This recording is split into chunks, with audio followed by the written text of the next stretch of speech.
Hello everyone, I'm Yamino, the artist of Sister Claire, and I'm joined tonight by... The one, the only, the incredible, the indelible Ash Barnes. Ash just had to spit out this pen that was dangling out of her mouth to do that, and I heard it go... She dropped. Sorry, I was distracted I was trying to type into the chat and realized... like, at the very last second, that it was my cue, so I just, like, drooled this pen out of my mouth. Let me try that again, shall I? So I'm not cracking up during the whole thing. Rosie, that makes it better. Go on. Well, shall I then? Alright. Hi, everyone. I'm Ash. You all should know me by now. If you don't, hi, welcome to the stream. I write the missing moments, and I help Eleanor write the comic. We are also joined tonight by... Sarah, former worm wrangler turned rodent wrangler. I'm here for fun and excitement and company. I don't contribute to the comic other than my pleasant presence. Hey, that's really nice alliteration. Pleasant presence.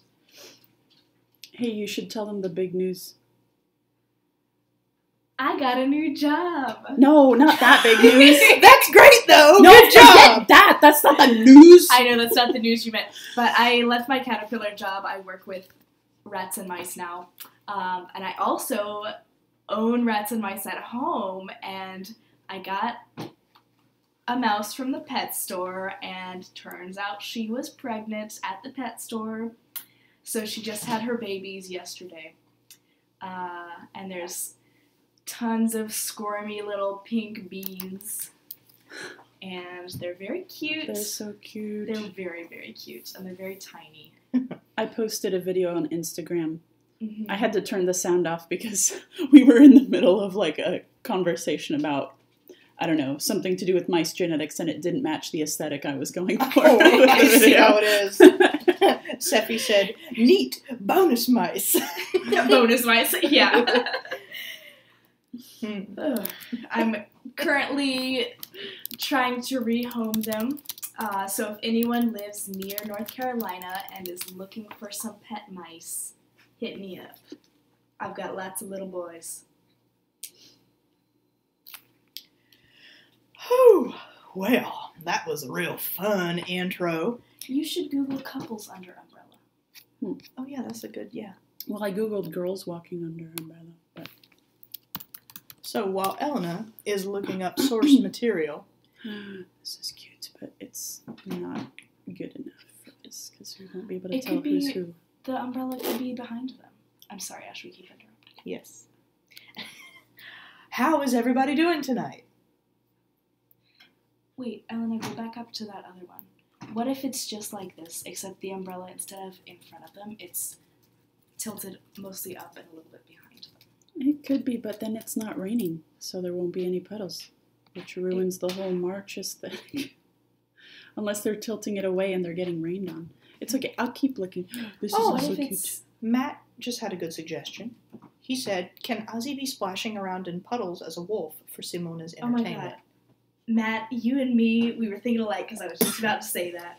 That's cute, but again, like, I never get to draw Azi as a human, and I really wanted to. What if Simona's on all fours with little fluffy tail clipped to her Oh my pants? god, I thought you were going to suggest something. Oh my god, no, they're like children. Lordy. Here, they could be holding a... Oh, that's a cat. A kitty. What if it's like an ongoing inside joke with them that Simona's a cat person? Oh my god. Not that I don't mean that she's a furry who has a cat sona. I mean that she likes cats better than dogs, and Azi never like lets her forget about it. That could be really cute. It could be like one of the first questions Azi ever asked her, like, hey, so are you more like a cat person or a dog person? She's like, oh, definitely a cat person. And Azi's like, I'll fix that.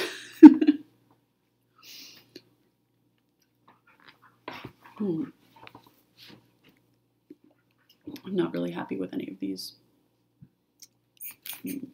What if they're like walking along and they find some stray kittens and Azi's standing with the umbrella and Simona's crouching on the ground and she picks one up and she holds it up to Ozzy like, look how cute. And Ozzy's just standing there with the umbrella like, no, you can't keep them. You can't Put those cats back in the rain where they belong. Yeah.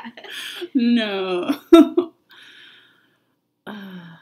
There's gotta be, oh my god, this is a cool pose. It's very Mary Poppins.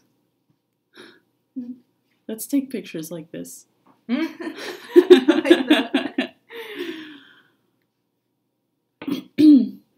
Whoa. Did you see the one I was showing you? Mm-hmm. Yeah, it's cool, huh? Matt, What if I do one like this? Matt says, okay. Matt says, I'm creating a music visualizer in virtual reality for mathematically significant classical music, which I'll hopefully be able to present at an exhibition in Sweden. So I've got that going for me. Wow. Ooh, that's cool. That's very like cool. really badass. Hit up Haydn. What? Hit up Haydn. Oh, that God. square ass shit. What? Haydn. Haydn. I don't know what you're talking The about. shitty composer. Okay. Yeah. Who loved harpsichords way too much. Oh, I see you now. All of his music is just like on the beat. Yeah. Everything. 4/4. Yeah. Yeah. You're just like. Oh my god. Like listening to it, whatever. Playing it is just like a pain. Mm-hmm. I used to play viola, and I went to a music conference one time. It was like a state conference for high schoolers, and it was like, you know, best high schoolers in the state getting together to play, and usually like they chose really incredible, beautiful songs, but the conductor that year, he chose like one really amazing song, like a couple I really liked, and then he chose like Haydn, like a big Haydn song as our last one to play because he was obsessed with Haydn. I was like, boy, why? Mm-hmm. Where? Yeah, could pick someone a tiny bit more interesting. But I would be interested in seeing a visual model for Haydn. I think that would be cool. It's called a graph. Your basic grid. Look at this graph! I'm always waiting for an appropriate time to quote. It's called a graph. I'm going to link to the chat for people that don't know.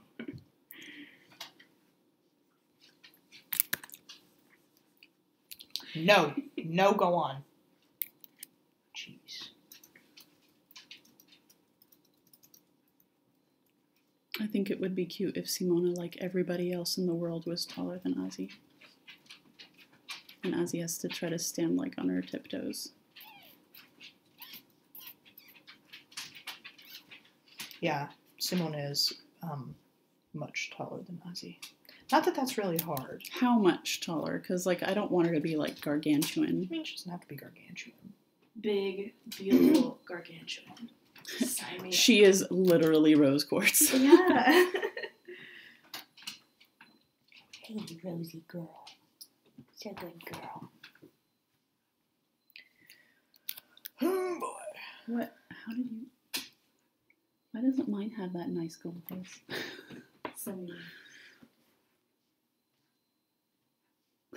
What? Did you miss? Never mind. Never mind. Sarah will show you later. What are you guys doing? Why are you over here tapping on the floor, scrabbling around? Tap, tap, tapping on the floor. Waiting for attention. Did you hear that just now? What was that? Was that Zeke Zeke? from the distance? Hello. Hello. Hello. That's Zeka's voice.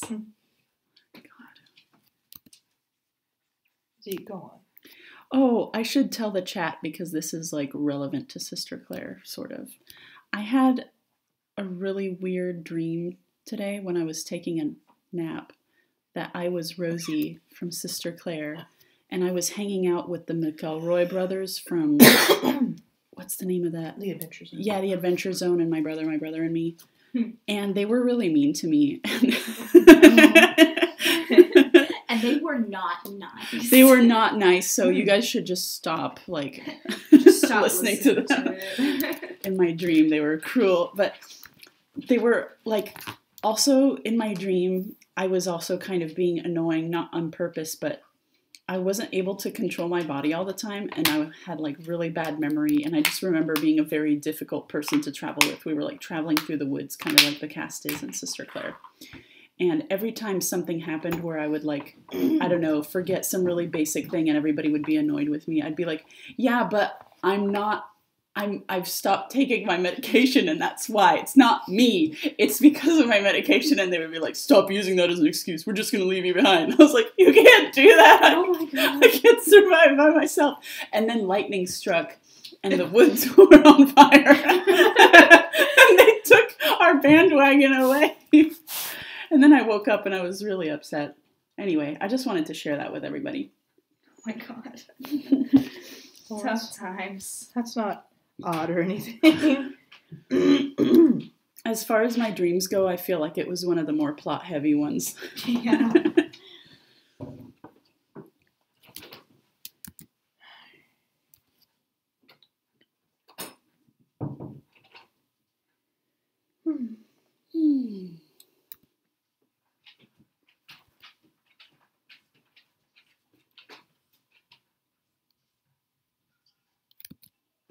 Hey, Sarah, do you want to turn on the fan? What? Do you want to turn on the fan? I'm just peeing.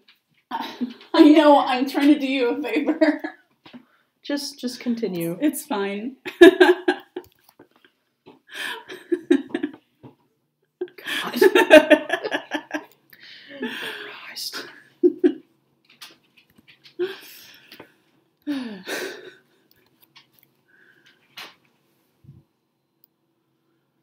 I don't know how to draw umbrellas. Everything is hard. Everything is hard. Their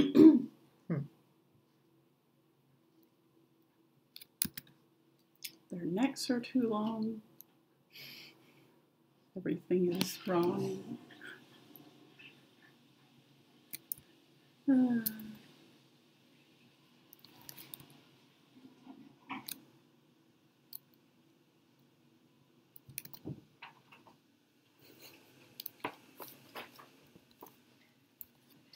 My apologies to anyone that heard that lovely April shower.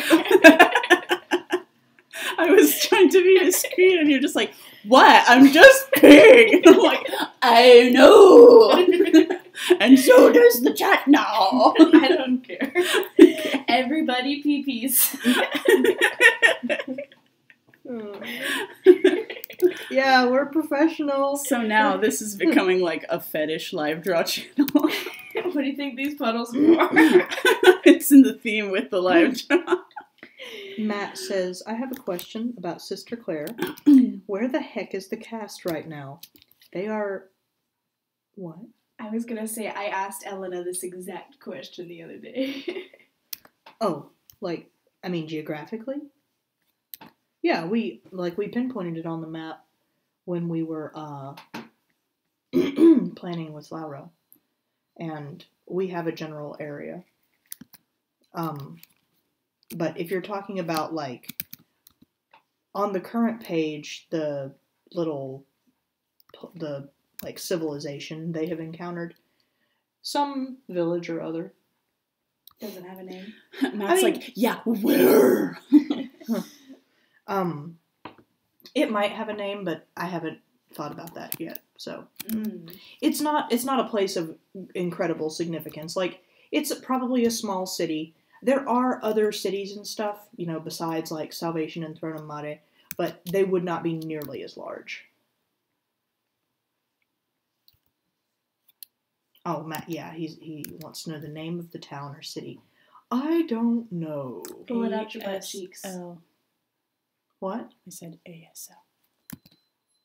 Age, sex, location. Yeah, I know what ASL means, American Sign Language. No, that's not what I said. That's what I was thinking too, and I was like, I said age, you sex, really location. gonna name a town ASL? No. That's not what I meant. Never mind. It's a small town. I haven't thought a ton about what it's called. Matt asks, is Marguerite using the annulus as a hairband? No, it's just a yellow hairband. But sure, yeah, since I forgot to draw it, let's say that's what she's doing. I can't imagine she would use something so valuable. As a hairband. Yeah. It's also made of metal, so like how would you get all your hair through it and it not just slip right off your hair? Yeah, I'm sure it's just a gold, a little gold band. But yeah, good eye. I did forget to draw it, so I guess I need to go back and edit the page.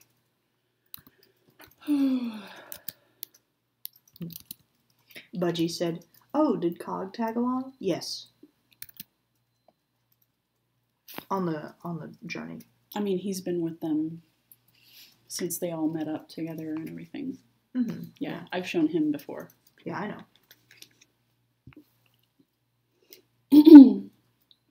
But there was, an implication that they would have reunited with Esperanza, and Esperanza hasn't been present, just Cog. Mm-hmm. So.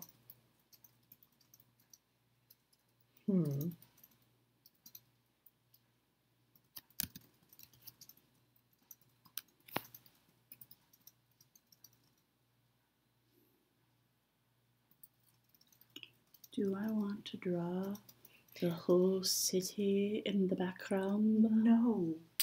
No. You don't.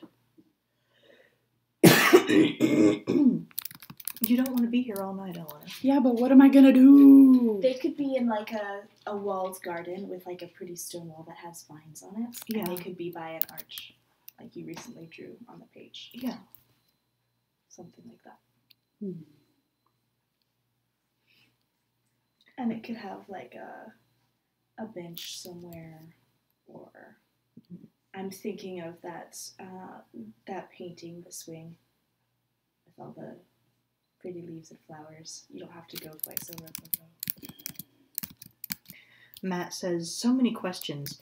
We literally went from forest to mountain to cave to forest to market to back alley of a village in like 3 pages. Wait, they met up with Esperanza in between chapters? No. What? No, they didn't. Yeah, they did. Not between these particular chapters. Oh, yeah, that's what I meant. I thought he was assuming that in between what was happening on these pages, they met up with her. What I mean is that they met up with Esperanza before setting out all together as the big group like this. They had to,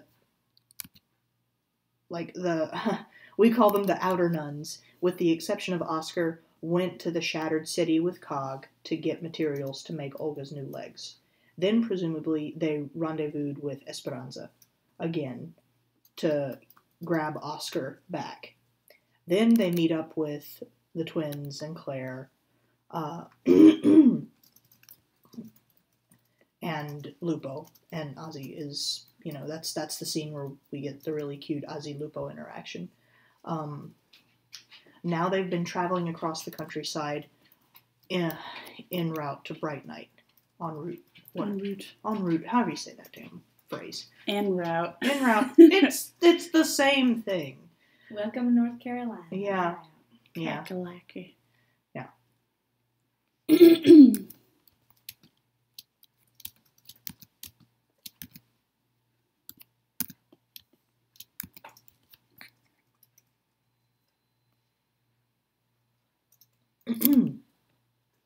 And Matt, the reason you're seeing so many different scenes is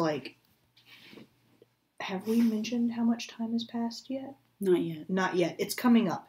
You're about to find out how much time has passed between what you're seeing now and what you saw at the end of the last chapter. This is the opening montage. We've got some time to cover. So just be patient. More will be explained. Alex the Banff asks, are Cog and Lupo going to be a couple? And if so, when did you decide that they would be a couple?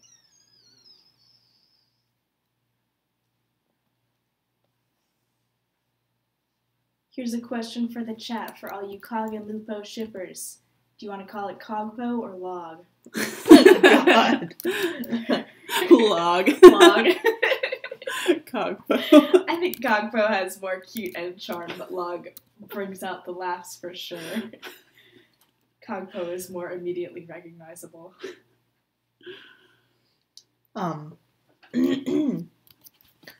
As to whether they're going to be a couple, do you want to take that one, Elena? I don't know. Like, I don't know for sure. Do you know for sure? Mm-mm. Okay, well, No. there you go. Fresh from the mouths of the creators, like, we have not decided all of the ships in Sister Claire. There are some that are definitely, like, there are some that are already established so hard that, like, there ain't nothing gonna deny that. There are others that, could be. Then there are some that we are still thinking about, may happen, may not. There's some that I love the idea of, but I just don't really see a way to fit it into the narrative. Like, where would there be time to, like, show it if it's not story relevant? So I'm banging my gavel on the table now and demanding a Claire and Marie ship to happen. Okay, well, that's obviously one of the... I need it, Elena. That's obviously one of the what, Elena? One of the plot important ones, so that's not what I'm talking about. Did you just confirm that? I'm just saying, if that was going to be a ship, that wouldn't be one that would be, not important, considering it includes the main character.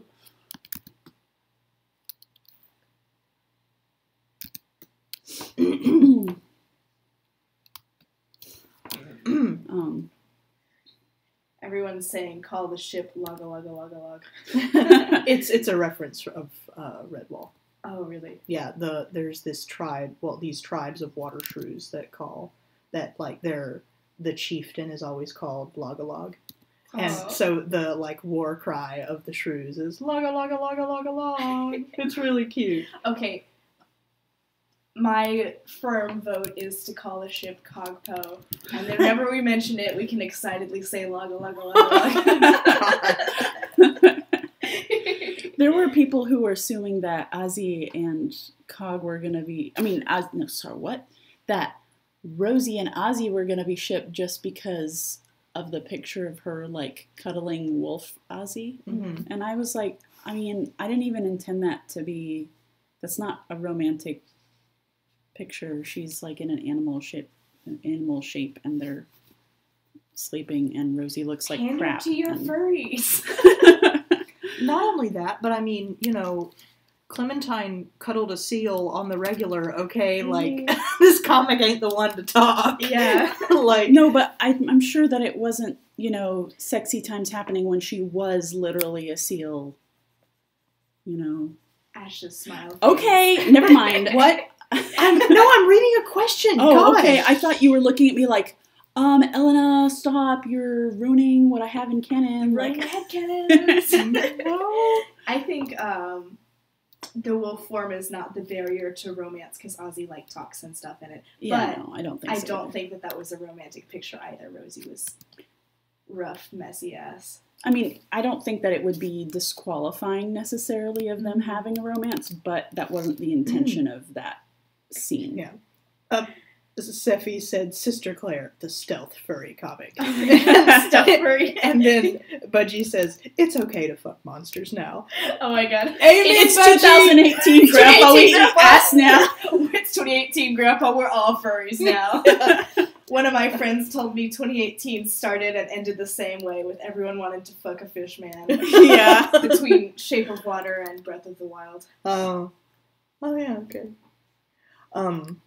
Wait, what was that really great pun about, was it fucking Nemo? Yeah. No. Well, Anyways, let's clean up the conversation. Yeah. Oh, this is cute. Zach says, it's 2018. We getting down with everything.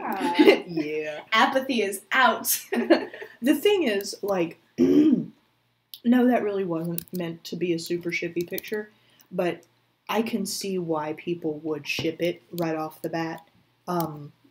And we're coming up on a scene later in this chapter that if there are people who ship Ozzy and Rosie, they will really like that scene. Mm-hmm.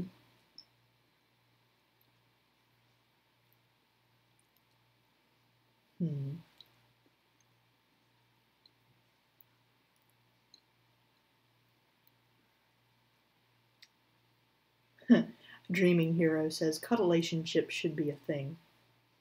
I agree. And let's see. Laura just reminded me, she says, because I said we're coming up on a scene, and she says, we're coming up equals like May, June. Yeah, I mean, we only get 2 comic pages a week. Sorry, Ellen is not a machine. I'm working on it. I mean, I don't know. Yesterday's page was today's page, excuse me. You were working on it yesterday. But, that page looks so badass. Every single panel on that page has the detail of at least one wallpaper. Mm-hmm. So it took me forever. That was a really good page. And I had to take a lot of reference photos, which people who support us on Patreon will have seen some of them. I might actually have some on here. I'm scared to look. But I had to take, because I couldn't find good pose reference for a lot of the poses I wanted to do, I had to just take a lot of stupid pictures of myself.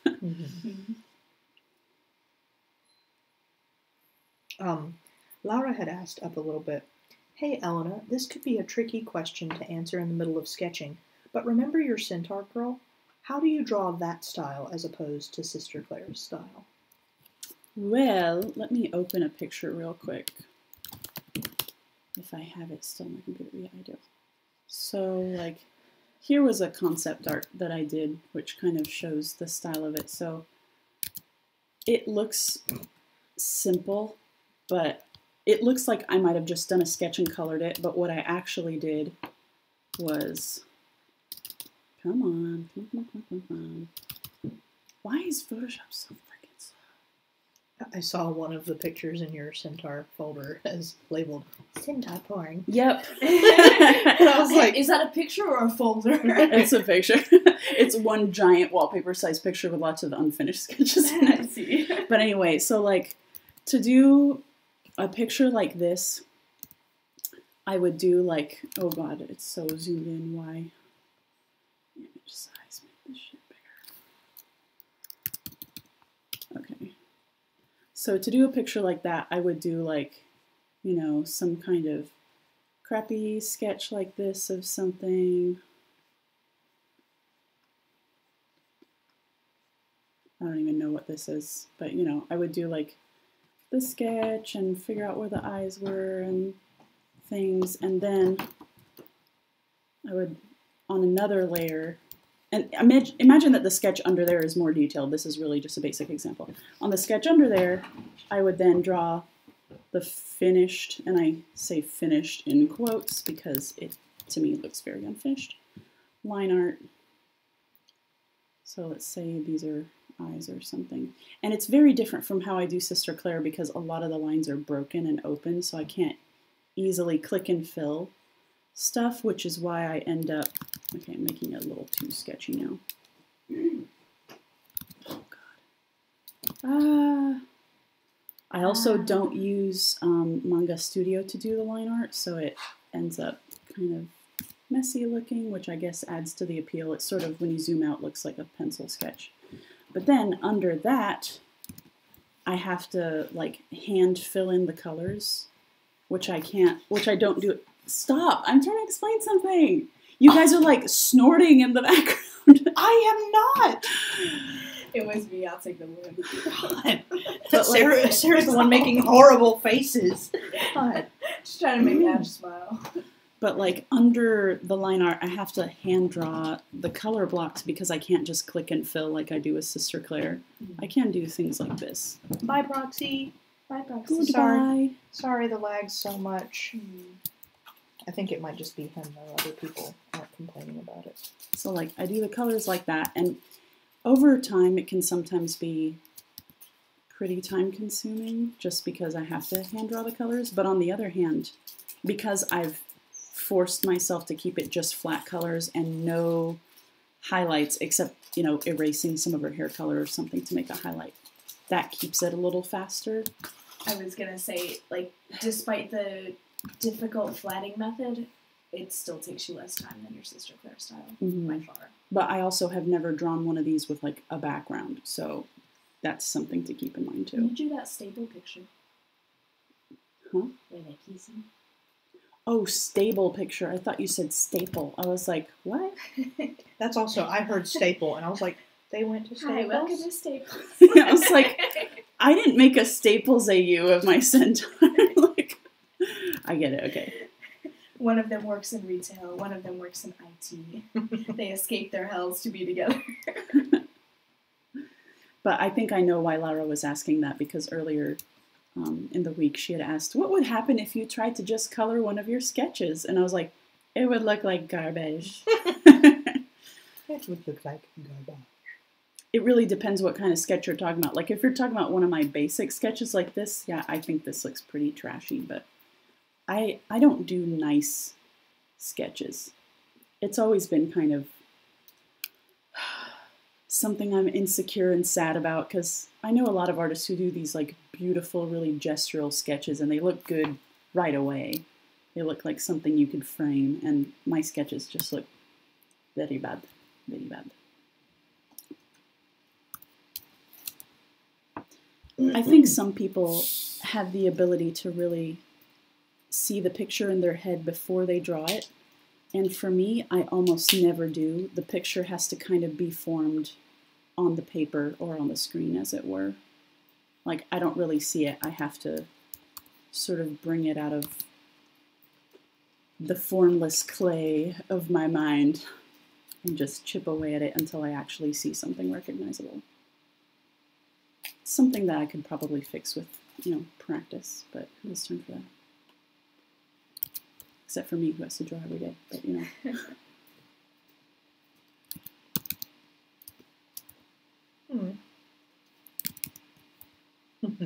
Laura said, aw, I really like your second sketches, the ones you line art over. Oh, thank you.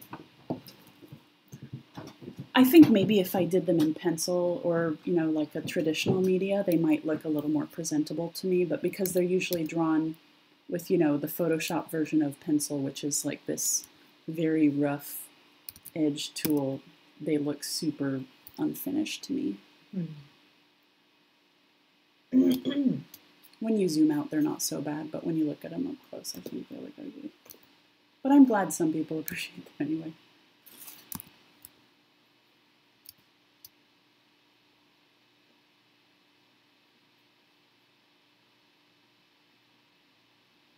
Flowers.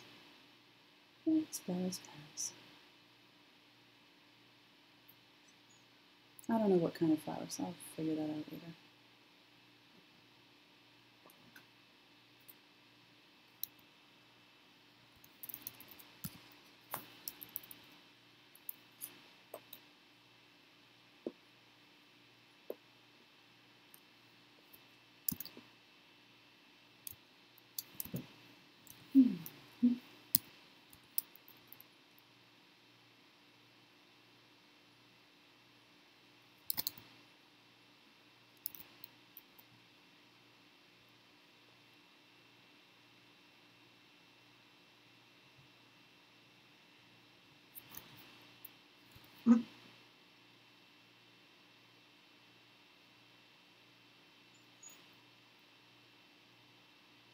I don't know if Deepa's been out yet. It's not that late. I don't think David's walked in yet. He might just be lonely and lonely. Yeah, he wants attention because we're all sitting here talking. Seppi said, ooh, are you going to give Azi a date outfit? I can look for references. Yes, look up a reference and I will draw it. Oh my god, this perspective is so bad. What am I doing? The Crystal Clod asked, so hey, just wondering, but have you ever gone to a con in Florida? Or do you plan to go to one in the future? That depends on whether some of us get a job that we're applying for. Interestingly enough, dear heart, I'm actually applying for jobs in Florida right now and trying very hard to relocate us there. So if I get a job in Florida, chances are we will go to some conventions there. We don't have any conventions planned in the near future because we don't have any books. Well, we have some copies of Valor, but, that's not really enough to to be going on. Mm-hmm. We would really like to run the Book 2 Kickstarter before we do any more conventions. But yeah, it's a thought for the future. Mm-hmm.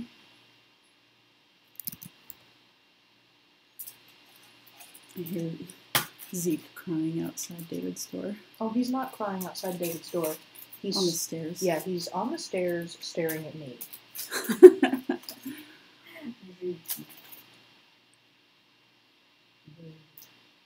I'm gonna put some like vines, and I'll make a brush for this probably because I do not feel like drawing a million billion vines, but there'll be lots of leaves here and flowers there.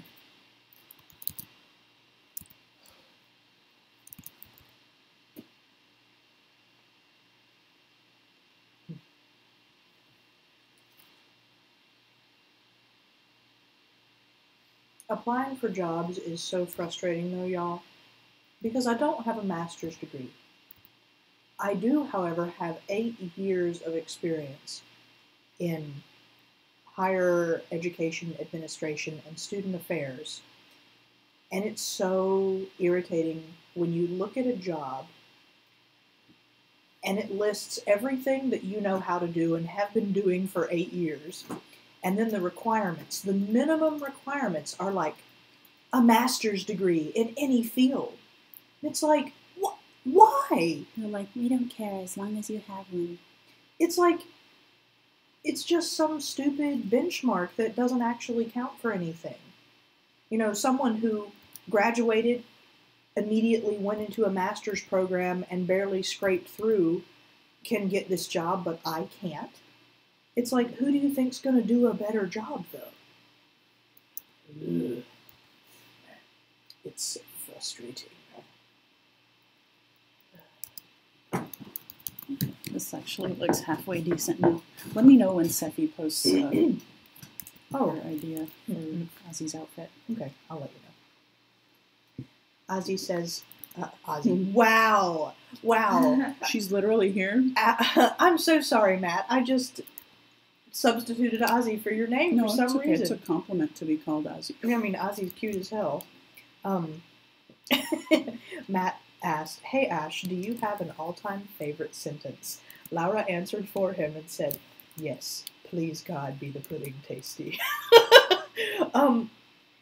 I don't know, there was another one that made you laugh a lot that I know exactly the one you mean. The one that I woke up the whole house with. Oh, I think we told the last live draw about I think that. you did. Yeah.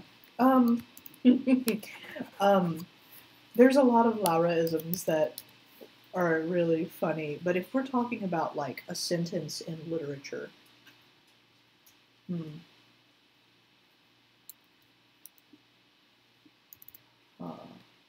that's a really good question. I can think of one of the most signature, like a line that had a lot of significance for me, because it's the beginning line to my favorite book. But that doesn't necessarily make it my favorite line. So,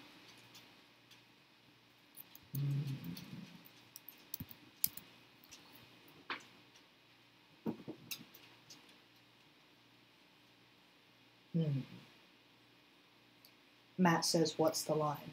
Oh, the primroses were over.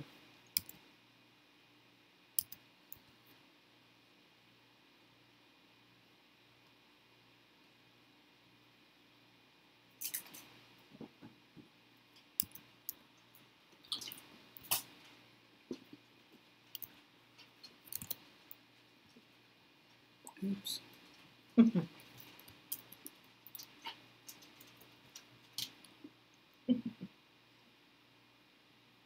Oh, Laura says that she thinks one of her favorite lines ever is the ending of Light After.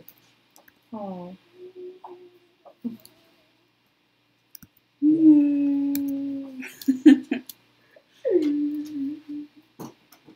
Do you know what I was referencing just now? Voldemort.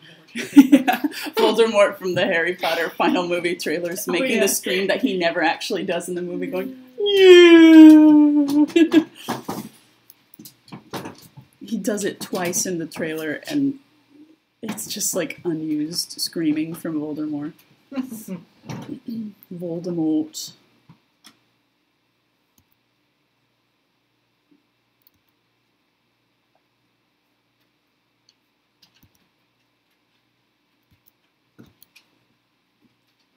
Pretty much, if you want some of my favorite lines ever, Matt, the first few pages of Watership Down are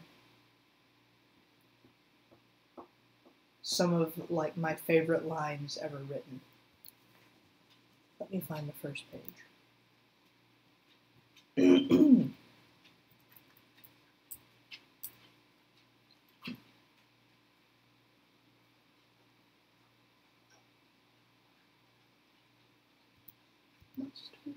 Oh.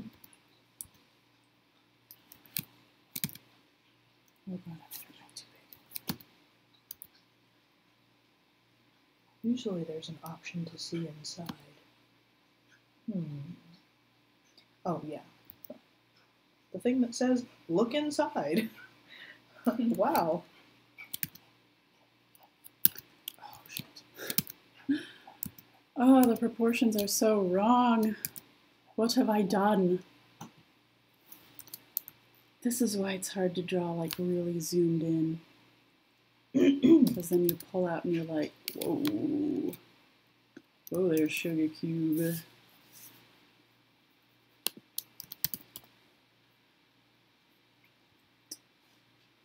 Sneak preview of Azi's outfit in this chapter. I really love.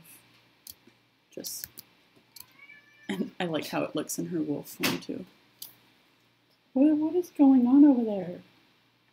Rosie, leave him alone.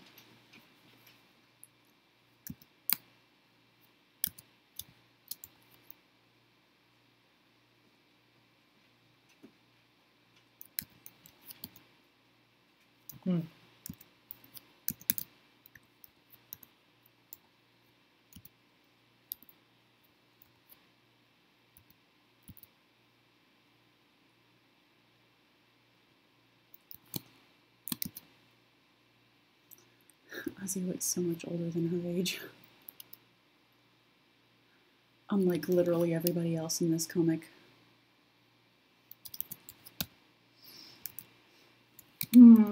I was just rereading the first paragraph of Watership Down. It's so pretty. You want to read it to us, Ash? I mean, I can. Yeah, read it to us. If y'all want to. Plain. But I remember when I picked up this book, I was in middle school. I think I was in 6th grade. And I picked it up and I started reading it during lunch. And I was so engrossed in the book that like I wasn't really responsive to anyone else or anything. And my teacher thought this was like so important and astonishing that they just left me in the cafeteria the rest of the day, and I just devoured the book. The rest of the day. I did not leave the cafeteria until the buses were there to take us home. Wow. And you didn't notice the whole time? Nope. That is very oblivious. It was just really good.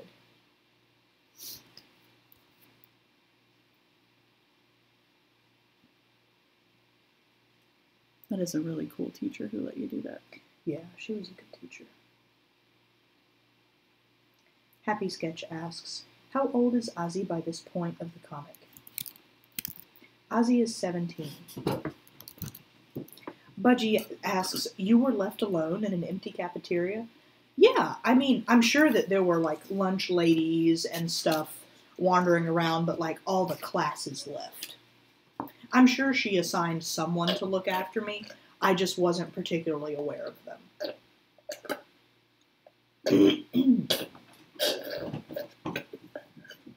Sorry guys, I'm drinking the dregs of my bubble tea. Slurping the boba off the straw.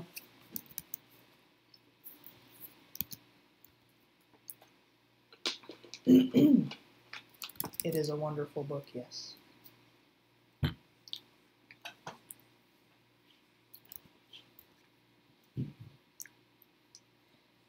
Sketch says, Yamino, I have a question for you. The techniques you use to color in Photoshop, did you learn them by yourself, with a course, or in college? For the most part, like the technique that I use where I do under sketches and I draw on top of them and I do the line art in color, that's all something I kind of developed just from working with Photoshop at home by myself for years before I actually took any classes that taught me anything about that. And this was also in the years before YouTube, so I couldn't look up tutorials on how other people did it, so I had to just kind of wing it. But the color theory that I've learned, like which colors I use to do shading and things like that, that was something that was taught to me at SCAD. And which I think I've gone into in more detail in some other videos, but I'm always glad to talk about more when I get to it in the wallpaper.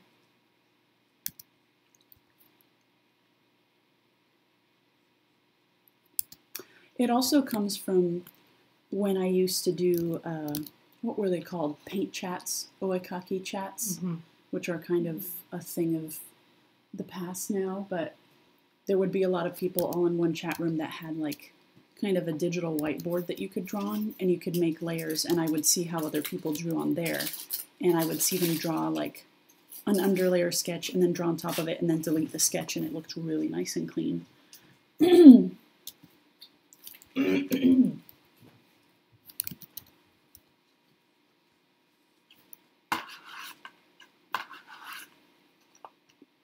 Where'd my picture of Simona go? Oh, there she is. I don't think I've ever, even now, just looking at the first couple pages of Watership Down on Amazon, I can feel myself starting to get like tugged back into the story. Do you know how many times I have read this book? Like over and over and over again. And I think I don't think I have ever been as absorbed in any other book as I was with this one. Did Sephi ever reply with her suggestions for the outfits they can wear? I don't believe so. Oh, okay. If she did, I totally missed them. Sephi, if you're listening, please send them. Also, if you have any ideas for what Simona can wear, otherwise I'll just draw her wearing something like this, but I didn't really have an idea for her fashion sense or anything. She's putting them together, she says. Oh, okay. So, Corona asks, Yamino or Ash, did you have any comic artists or book authors you looked up to? Favorite books? Oh, so many. There were a lot of... I read such a huge variety of comics. Strangely, I don't read as many now that I am a comic artist myself, but I used to, when I was a kid, voraciously read those Mickey Mouse comics that are all over Italy, and the Duck comics. Oh, that's cool as hell. Also looks hard as hell to draw. But yeah, I would read a lot of those, like Disney comics. When we got to the US, I got really into Garfield, which I don't know why, because reading it now, I'm like, this is garbage. But that is really cute. But I also really loved Calvin and Hobbes. I think that's probably my favorite American comic. Oh, that's really cute. All of these have such intricate patterns. do the maxi dress with the skinny straps. What other comics? Oh. I read a lot of manga when I got into high school. That's cute. I'm saying that's cute to all these pictures Ash is showing me, by the way. I'm not just like telling myself, oh yeah, I was cute. I'm cute. I am cute. Those are just for Azi, right? Not for Simona? Yeah, just for Azi. Sephi, if you have any ideas for Simona, that would be also great. Yeah, she was looking about that one. Okay. That's cute. That is so cute. Yeah, give her that cute purse. Because she's a cat person. Yeah. I love that. I think that's so funny. Aw. That is really pretty. I like the bow tie. Mm-hmm. Drawing that pattern, though. Yeah. Fucking nightmare. When I have to do a really detailed pattern like that, I go and I find a pattern that I can just like overlay. That's so pretty. That Send that to The me. little beret. Yeah. Also to give that person. Or just open it like in a separate thing for now, save the URL, and then when I'm ready to get to her outfit, I'll look at it. But I was still trying to talk about comics that I looked up to. When I started getting into, like when I wanted to do Sister Claire, I was looking at some specific styles for reference, and I was looking at things like the Powerpuff Girls. I wanted it to be a lot more stylized than I think it's ended up becoming. Like if you look at Claire's design, you'll see what the direction was I was going with originally. But I was looking at stuff like Junko Mizuno. Yeah. There's a lot of influences in Claire, and I feel like every character has kind of a different influence on them specifically. Like, Oscar is obviously Rose of Versailles Oscar. I love those classic 70s manga. 70s shoujo.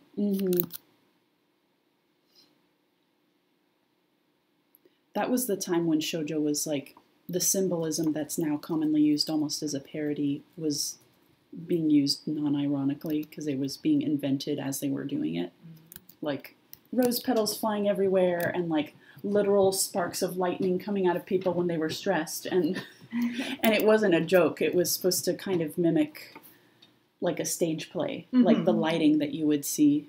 It was how they showed emotion since they were trying to base it kind of on real acting, and I think that's really cool. Yeah, that's really cool. But you can't really get away with that now without people thinking that you're trying to be like really over the top and silly. I do it anyway sometimes. God, that sounds really gross. I'm sorry. What if I just pour all of these into my mouth? Well, that's one way to do it.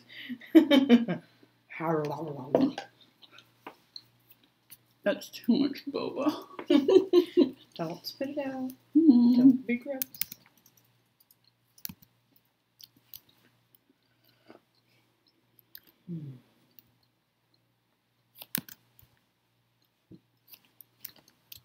Excuse me.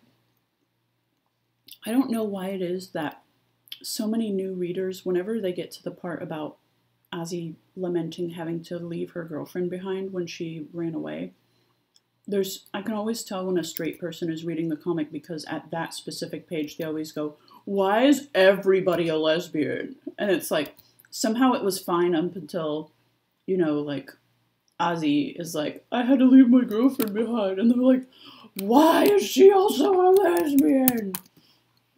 I don't know why it, why that's always the turning point, but it is. We get comments from people pretty regularly about, why so much gay? Can you post the links to their outfits, by the way? Which ones? I couldn't figure which Azi one I like the most. Well, where are they? Are they just all in the chat up there? Yeah.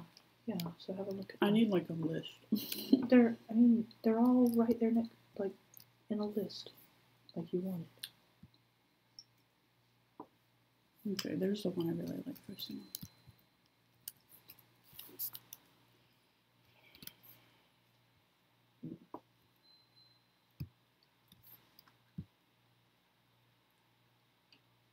Oh, this is really cute. Oh, that was actually supposed to be for Simona, but I thought it would be cute if Azi wore that too.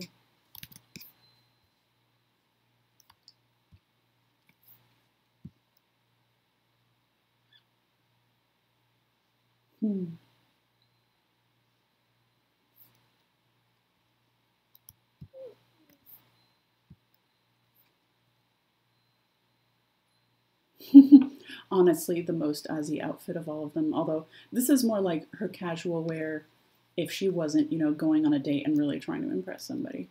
This is like her everyday wear. Yeah. Azi's so cute.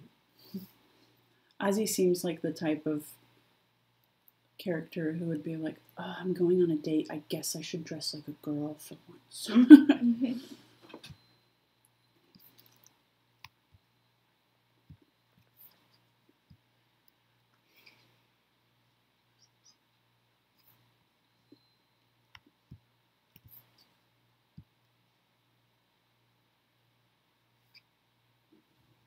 This one is my favorite, but I'll see what I can do. I'm not sure I can do that kind of pattern justice, but it looks so cool.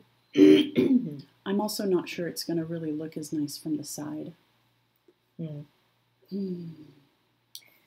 Budgie asks, are Simona and Azi going to see each other again? Unknown. Yeah, we are not sure yet.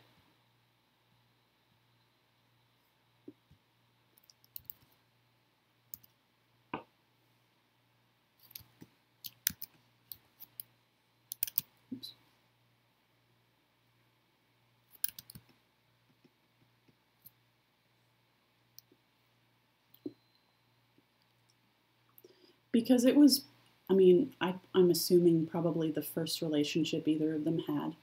It's probably not one that would have, lasted forever or anything. But it's still kind of sad that they didn't get to have any closure on it or be the ones to decide that it ended.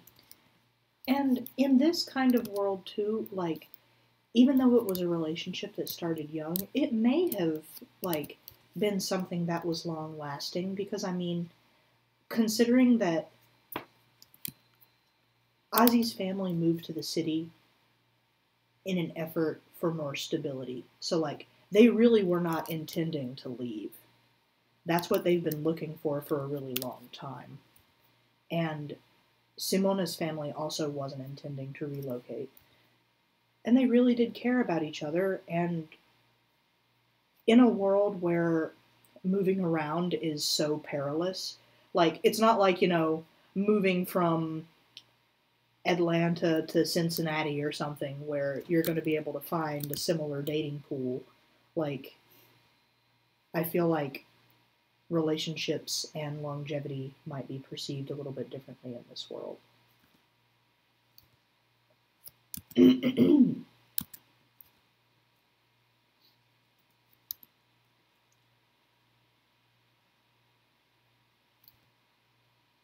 Yeah, Sephi says, in theory, it could have worked out. Yeah, in theory it could have, but I think the sad thing is that they might not get to find out. Like, yeah. At the moment, they are at our mercy. I can, I can tell you that Azi's character in particular, like, she's one of the youngest of the current cast. I am not super eager to go around pairing up absolutely everybody, especially not the youngest of the cast. There are a lot more story objectives that I have, and I think that Elena and Laura also have, than smushing a bunch of people together. Now, with that being said, smushing people together is really fun, and we do talk about it quite obsessively. So, Cue that one season of Orange is the New Black. Right? Yeah. Oh, God. Your dog has been sitting in my lap forever. He's a sweetie. I can't actually see him. He is He's got small. his head laid down.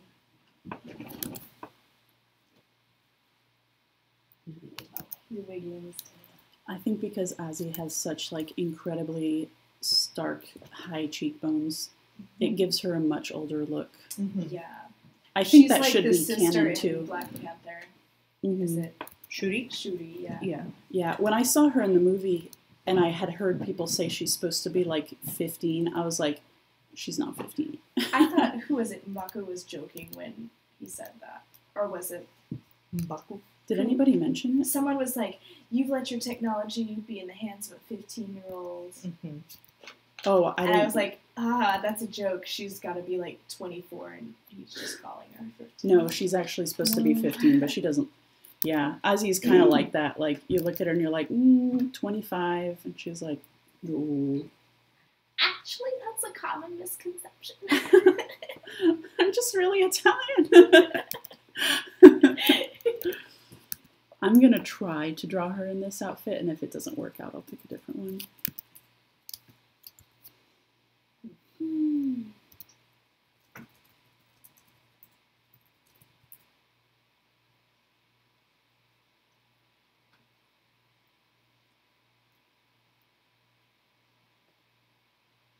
I don't actually know how this outfit works, but I'm going to do my best.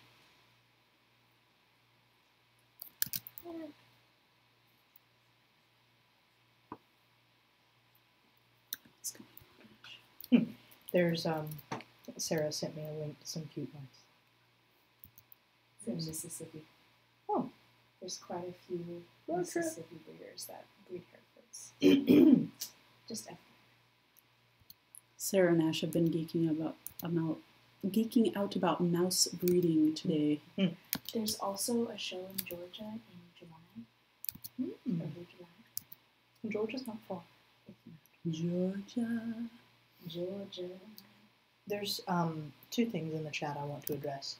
Alex the Vamp says, "Hey, I just want to let you guys know that this picture means so much to me because I have the same body type as Simona and it's making me tear up because I never see my body type anywhere."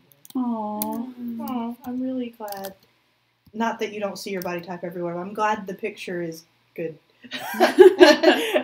When I was in high school in orchestra, I had a classmate who was very tall and her body type was very much like Simona's. Maybe she was chubbier than Simona, but she would wear such beautiful high femme outfits all the time, and very frequently she would wear these shirts that showed off her midriff, and I was like, that's so cute. That is so, so cute, and she's brave to wear that in high school where lots of people care, and she doesn't. But it looked great on her, and she was wonderful. She was a good example to us all. But she had a body type much like Simona's, and she was gorgeous. And Laura asked a really good question. Raksha is kind of a big name in the witch community, but I'm assuming she hasn't attended Bright Night in years because her family, were in Salvation. Was she trying to keep a low profile and not as involved? Raksha has probably been to Bright Night every single time. She's trying to keep a low profile in Salvation itself, and of course, among, like, witches, there's this kind of, like, we don't really speak to each other in public unless there's an emergency kind of thing. And Gays passing on the street and locking eyes. kind of. But it's that, like, Salvation is a really big city, and Raksha's, not only her immediate family, but her whole pack, pretty much, was housed there until Lupo's fiasco. And I think if any witch had, like, acted up enough in such a way that they had jeopardized Raksha's pack, she would have taken action against them, and it would not have been very friendly or nice. Like, she's a big deal. This is a bit of a spoiler, but I think based on the missing moments, y'all could have seen it coming. Raksha was part of Clementine's council, and is pretty well known even now among witches in general. Will we see some of the council at Bright Night? Yeah. Oh, yeah. Oh, yeah. You're gonna see, quite a few of them. I'm making Simona a little more thick. Always more thick. BGB asked an interesting question, too. Would Hanabi have been going to Bright Night regularly? I don't know that, well, I think so. Like, even with all of her, running around and trying to help other witches, I think whenever feasible, she would have always tried to make it. I don't know if she was able to go every year. But if she couldn't, it was always for a good reason. Yeah, like, I feel like Hana definitely made an effort to go to Bright Night every year. The thing is, Hana has a really big caravan that she moves around with, and she doesn't have a ton of ability to get quickly from point A to point B.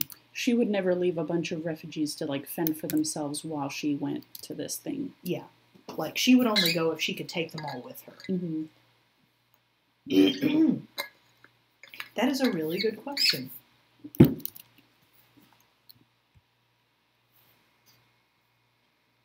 I feel like at the very least, if she couldn't go, she might send her children. You know, like Egg and Dove. They can fly, you know. Yeah, I was going to ask, could they fly all the way there? Yeah, definitely. That would be the best way to travel. Mm-hmm. Like, they could, but, you know, other members of Hana's caravan can't. And they can both, like, Egg and Dove can both achieve a larger bird form, but I don't feel like they're nearly as good at sustaining it over long periods as Magpie is. They had trouble even grabbing those people out of the air. Like Dove especially is, even her big form is not really big enough to carry much more than like a child. Yeah. And Magpie, like, Magpie's ability with, like, shifting is also limited in that it's mentioned in the Missing Moment East. Like, he's flying along and he realizes that he's at the limits of his capability, which is why he pauses to take a nap in the first place. It makes you wonder about his current state a little bit, doesn't it? What happens when you overextend yourself and you're in a form like that? Dun, dun, dun. Corona asks, do Hana's refugees travel with her? Is there a safe place for them to settle down? Hana's essential, like, profession anymore is helping relocate refugees. Like, escorting them from one place to another, helping people get out of bad situations. She does not have, like, you know,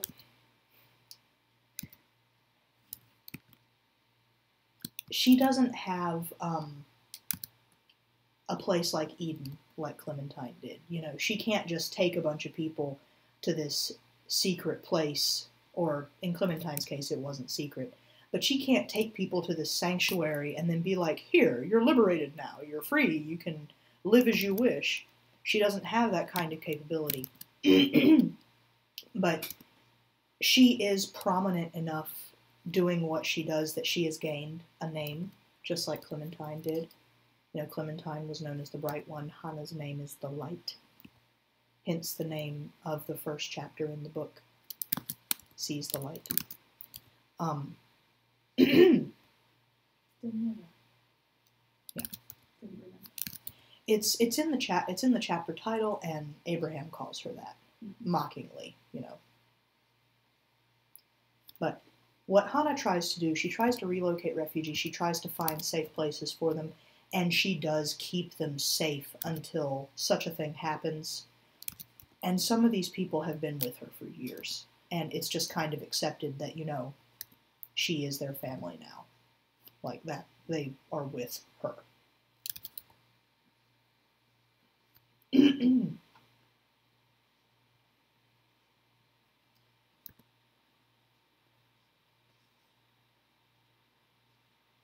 Matt says, when was Bright Night established? Well, I had always thought that it was actually something that Clementine herself established, and then it became kind of something in her honor after she died. Mm-hmm. Yeah.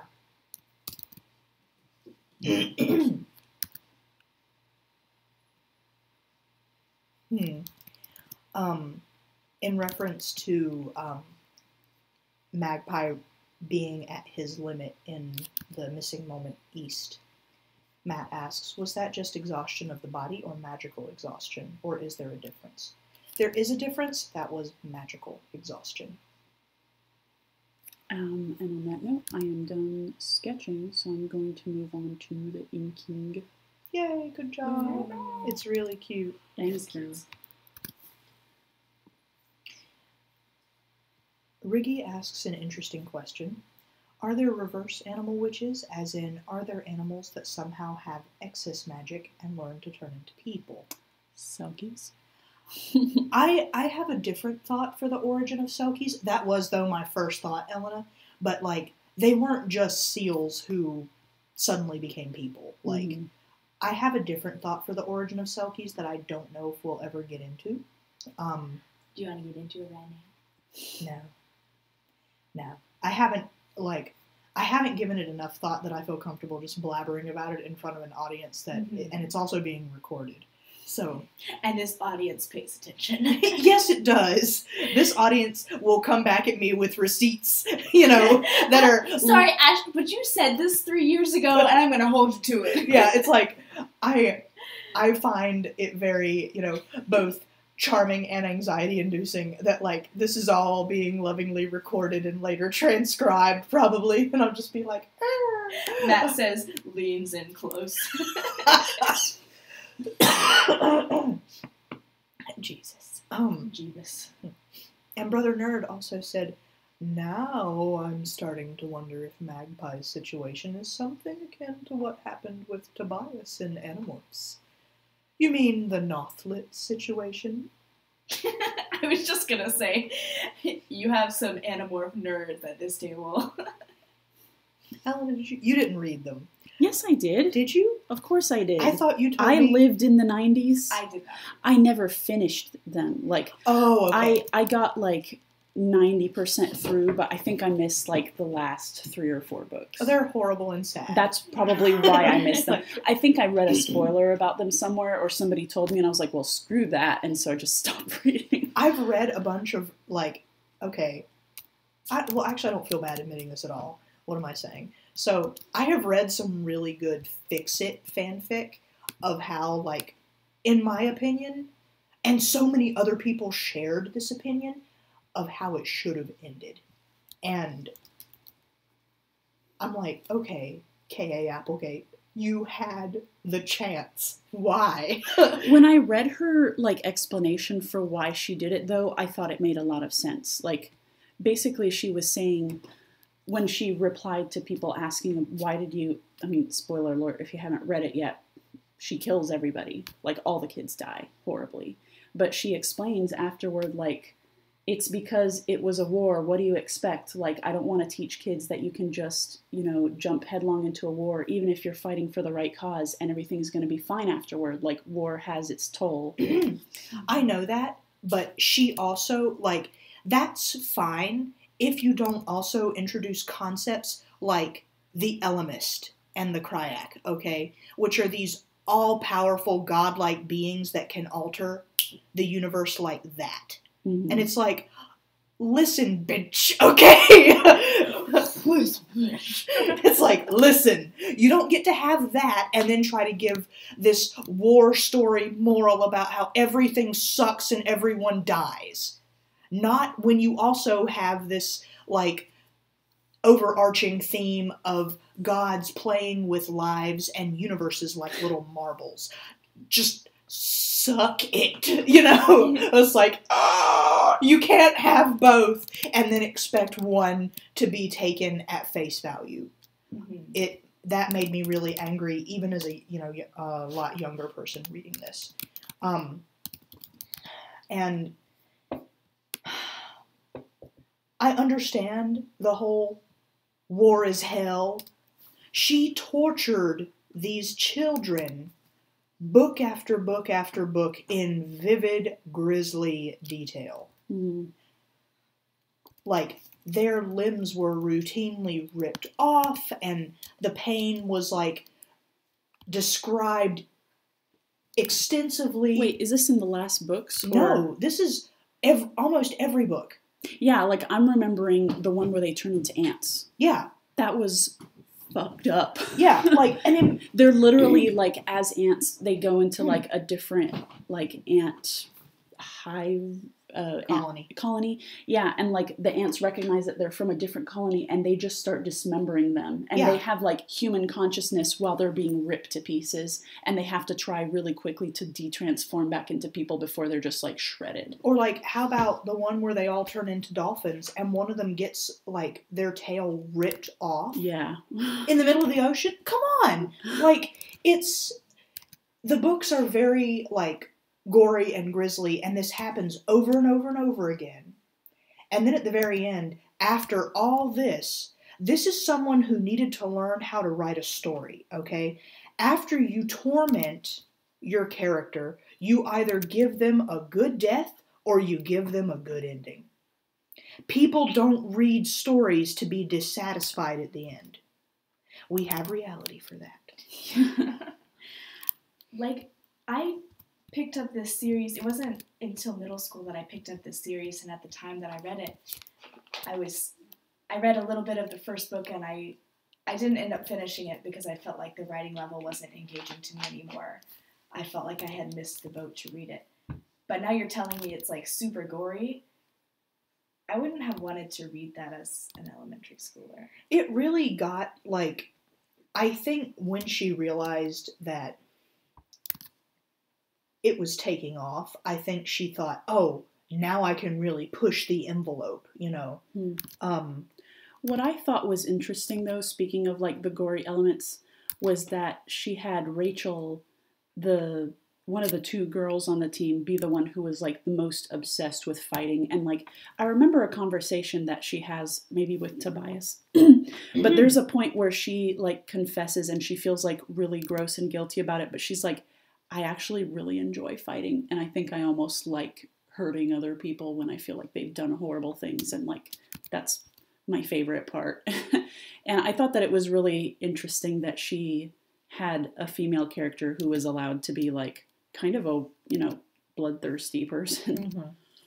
She, like, the books explored a lot of really interesting themes, like, from book one all the way to book, you know, whatever it ended on. And it had all these, like, side books, too, that, like, the Hortbusher Chronicles and a bunch of other interesting little the Ellimist Chronicles or whatever. The Ellimist something. But something that stood out to me as being a really interesting concept was that there was this one alien race that at one point the Animorphs have to fight or something, and they are not informed until one of them, I think, either acquires one of the creatures as a morph or somehow is able to see inside the head of one of these creatures, that even though they're, like, really excellent killing machines, they're children. They think it's fun. They don't know any better. And it was like, they were, like, the Animorphs are all really upset by this because they're like, we're fighting kids! Like, you know, yeah, they're ruthless, bloodthirsty kids, but they're children. They don't know any better. They think this is a game. And the person who had encouraged them to do this fighting had not told them that particular detail. And, yeah. Were those the, like, creatures with the scythe arms or something? I can't remember. Aren't those the Hortbusher? The Hortbusher are... That's also really irritating because they're written as this race of simpletons that occasionally have one smart member called a seer that has, like, super above average intelligence and can also have, like, these prophetic visions and stuff, like extra mental capabilities. And yeah, like the Hortbusher they're covered in blades, like they have these bladed joints and stuff. And the reason they look like this is because on their homeworld they climb trees and they harvest bark and stuff. And they're not, like, they're peaceful. But the Yeerks, the overarching, like, baddies of the entire series, have enslaved the Hortbusher and used them as soldiers. Yeah. And those weren't the ones who were also children? No, they were not children, but they are like supposedly Simple people. simple, like primitive. Mm-hmm. Yeah, I remembered them. Yeah. Then there's a race of like super highly advanced puppy people. They're like super advanced dog looking people that are called the Kree, and they have the technology and all the capability to like help Earth or planets that are being enslaved and taken over by the Yeerks. And the only reason they even think about helping Earth is because Earth has dogs. Yeah. And it's like, like, they might look like dogs, but that's not inside our dogs' hearts. But like, I don't know, there's a lot of really interesting themes and stories and stuff. The dynamics between all the characters are really interesting. I remember picking up on some like gay vibes, even when like, and I don't even know if she actually meant it that way, but it's something that stuck out to me as a kid, so I know other people must have seen it too. I tried reading some of her other series, like Zach said that she did Everworld too. There was another one, Everworld, and I don't remember, but she didn't finish either of the other series that she tried to start. And when you read them, they were like, it was obvious she was trying to kind of recreate Animorphs. Not really recreate Animorphs, but recreate the vibe. Take that structure and put another, or just that things on the shelf. That that vibe of how like everything's awful, but here's a cool concept, and it didn't. It went over like a lead balloon. I might try reading the Animorphs sometime. People probably never trusted her again after the ending of Animorphs. There was a lot of like irritation too from like later on, not from I think most of her younger readers, but something that became an issue later is that K.A. Applegate got all the credit for Animorphs because she was because the books came out very often. Like they were, I don't know how many pages they averaged, but they were about, an inch thick. So, and they came out super regularly. It was this ongoing series. She had a bunch of ghostwriters, and the ghostwriters didn't get credit. Only she did. And I feel like that's awful, Yeah, in retrospect, like, how was she such a writing machine? I guess I've kind of forgotten, knowing you, who is able to write these incredible missing moments, like, every week. But most people don't write that fast. Well, to be honest, like, I don't do it with great ease. Sometimes, like, right now, I am so happy to say that with Laura's help, and especially with Laura's help, and my own past proliferation, I am a month ahead in missing moments. Like, if I don't want to, I don't have to write any for a month. Am I going to sit on my hands and not write? No. Because it's like, I would like to get even more of a buffer. Yeah, Matt says, what's a ghostwriter? Is it like an in-betweener in animation, but with writing?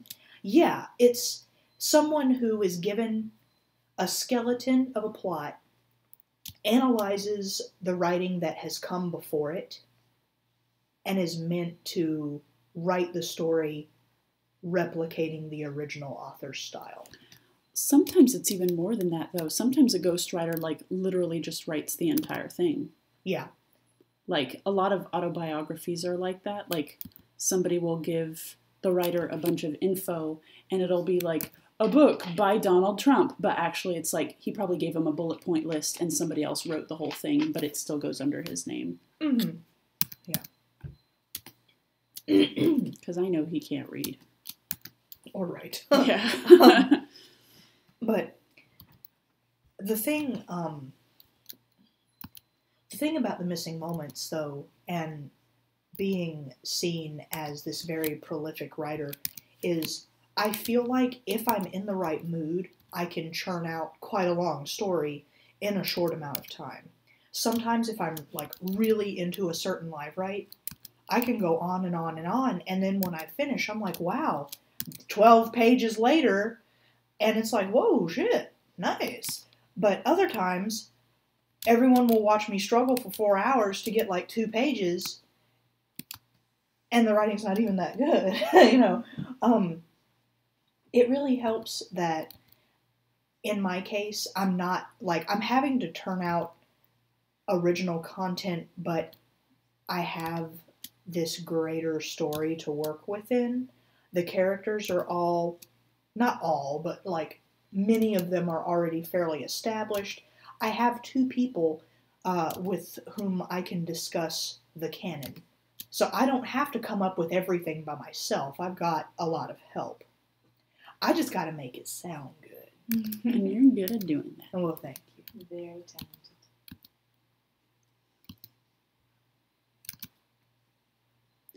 Well, we're almost 2 hours in, and I'm only just starting to ink this thing.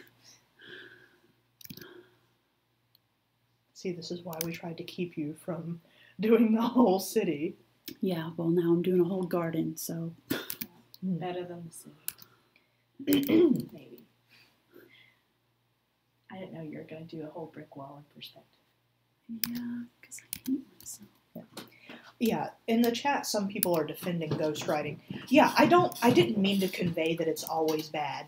Like, sometimes a ghostwriter will finish something that the original author can't for whatever reason. You know, death, sickness, no longer that interested, has been urged to take up another project instead. And often, these people are given credit, you know, but sometimes they're just not. And you know who was a ghostwriter who went uncredited for a ton of her work? Carrie Fisher. yeah. She did a lot of like script editing and stuff in a lot of major movies and was uncredited for most of them.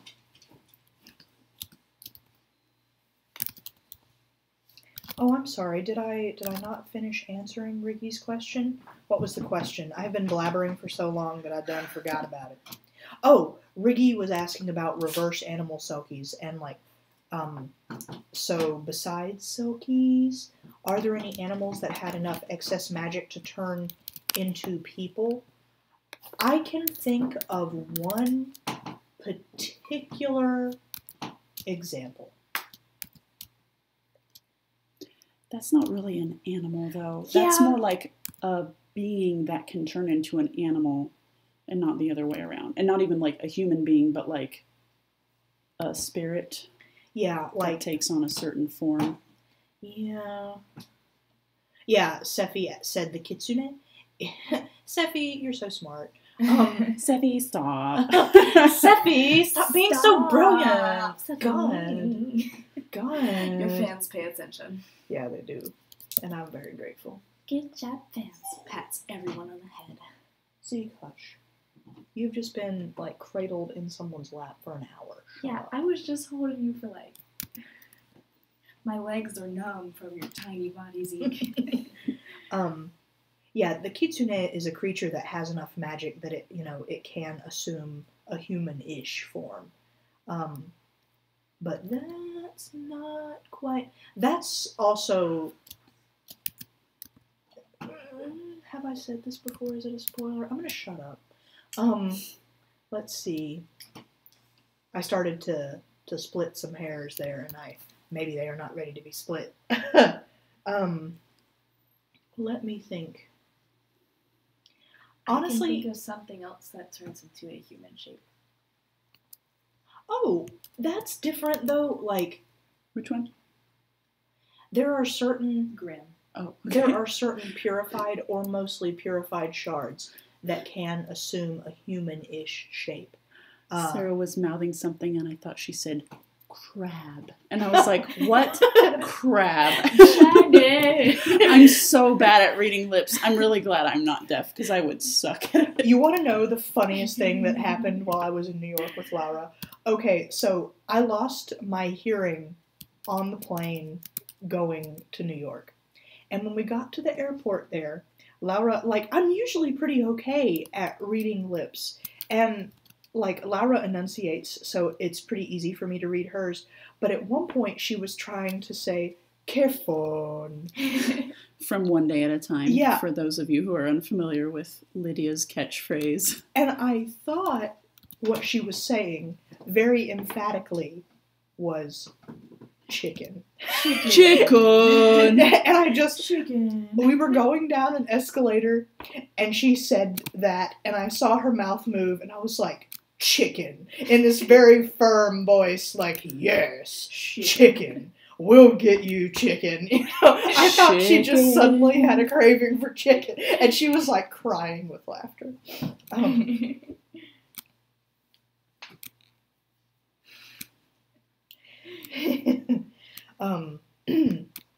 But Riggy, I'm sorry, I can't actually think of any reverse animal witches, or animals with such excess magic that they can assume a human form.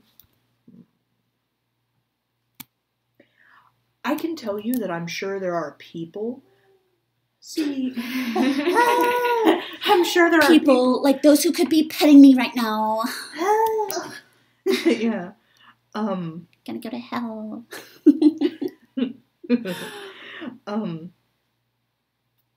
I think there are probably people, like, who have been experimenting with magic who have tried to transmogrify animals into people. And I'm sure that those results were not very fun. Yay! Let's go Full Metal Alchemist all up in here.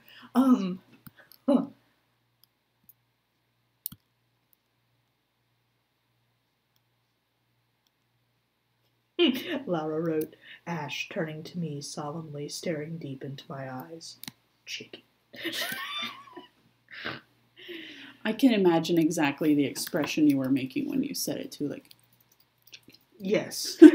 Chicken. I was so ready. I'm like, we'll find you some Popeyes. Or something. Actually, up there, Nando's, probably. Where the hell is Nando's? It's in Singapore. It's in England. Yeah. It's in Australia, New Zealand. I've never seen a Nando's here, but... They have them here, for sure. Like, in not... big cities, or... Yeah, really Judith big got cities. Nando's at one of the cons we were at. Was it Connecticut, wasn't it? Yeah, I think so. Yeah. Look at that. Look at this grid. Oh no, Laura's reminding me. She said, Ash, Ash, Ash, remember the meat in the Chinese takeout? So, one night, Laura and I got Chinese takeout, and she ordered something really delicious. Sarah, with the faces, please. But Laura ordered this really delicious looking beef and broccoli. And I was trying to be adventurous and ordered something else that wasn't nearly as good. But she, like, came pretty close to finishing her food. Or maybe this was the night after and this was the leftovers or something. Anyway, her plate was pretty much finished, but she had left these two big pieces of beef. And I was really, like, eyeing them quietly, like, I wonder if she'll let me have those. And finally I was like, hey, are you going to eat those? And she was like, oh no, you can have them if you want. And she could have stopped there. But instead, Laura was kind and benevolent enough to say, I chewed on one of those and then spat it back out. And I couldn't tell looking at it. And I totally would have eaten it and never known. And I was like crying with laughter like I am now, because if it had been Helena, she would have just let me eat it. Yep, I would have. That was exactly what I said when you told the story. And I was like, Laura, why did you tell her? She would have just eaten it and enjoyed it, and now she has to think about how it was pre-chewed. Just let her live her life, and what she doesn't know, it's not going to hurt her. Big question, Ash. Did you eat them both? No! I just ate the one. I felt too judged. I totally probably would have eaten the other one if Laura hadn't been like, that's gross. I just wanted some meat, okay? Just Don't had we to have all? some meat in your mouth.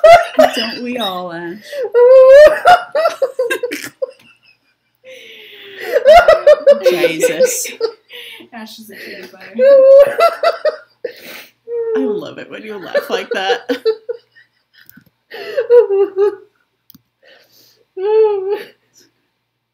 She was so nice about it, and you would have just totally sat there. Of course I would have. Nonchalant until it was down my gullet, and then you would have said something victoriously. I'm like, oh, guess what you just did? Ash is crying. She's wiping wet tears away from her face with the Kleenex. Oh, God. Brother Nerd says, Ash, breathe. Air is good. I'm fine. Oh, God. I'm fine. Oh. Have I ever done something like that before? Yes! When did I do that? I remember you let me eat something that you had dropped on the ground. I don't even remember this when I'm laughing at my past You had dropped like some piece of bread or something on the ground and dusted it off and put it on the edge. It was when we were at the state fair. You hoe! Oh my god, that's a nasty round. And then I saw it and you were like, still carrying it around. I'm like, oh, hey, do you want the last bite? And you were like, no, you can have it. You watched me eat it with such relish. There is no 10-second rule at the fairground. The ground is made of, like, nasty old hay and horse poop. God. Hell no. I honestly don't even remember this, but it sounds like me. Oh my god. Oh, Jesus. Jeebus. Oh, I'm fine. God. Oh.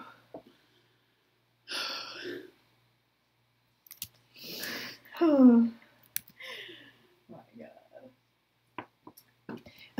Laura asked, why did the subject come up anyway? Later at home, we were sitting at the table when we told Elena. I don't really remember why we brought it up again, Laura. I think probably because I was like crying again, thinking it was really funny. And I knew Elena would appreciate it. Because you know me so well. Seppi said, long story short, Elena will let you eat something that was on the ground. You need to, yeah, and then Zach added, Laura is a saint, and in contrast, will warn you beforehand. Exactly, that's the difference between these two women that I love. God. But I mean, okay, like, eating something that fell on the floor, that's kind of mean. But, like, if she'd already chewed on it, like, so what? Why would she spoil it by telling you that? Just let you eat it. Not everyone has these opinions, Elena. But, you know, in the long run, you'll be happier if you don't know, right? But the difference is that you would tell Ash. You just tell her afterwards. Yeah.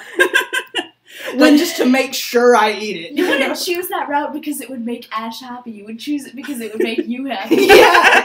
It would make me feel like, good, that meat I didn't want that I spat out will not go to waste after all. And you'll get joy laughing at Ash's shame. Laura just said... To be fair, I'd get way more joy out of it if it was somebody that I, you know, didn't share spit with on the regular. And I would be like, content to kiss you, motherfucker.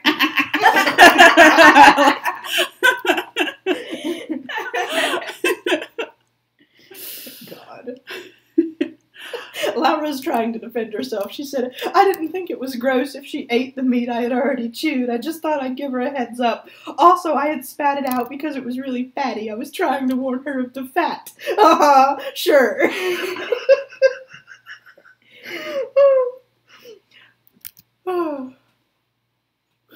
I was legit still gonna eat it, but then I felt like Laura would judge me, so I didn't. I just threw it away. I was gonna eat it anyway. I should have eaten it anyway. Oh. Jesus. Laura said, are you calling me a liar, Ash Barnes? Did you just say, did you just sure, Jan? Jan. Did you just sure Jan me? No. Oh my god. Oh.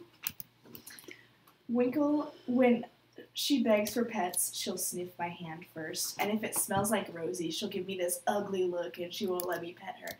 But if it smells like Zeke, she's like, whatever. Zeke's cool. Mm-hmm. She just hates Rosie that much. Laura said, I almost stole hotel food with you. That's true. When we were at the hotel last weekend, there was, you know how room service will leave it like out, room service will leave food right outside someone's door. Mm-hmm. And we saw that they had done this.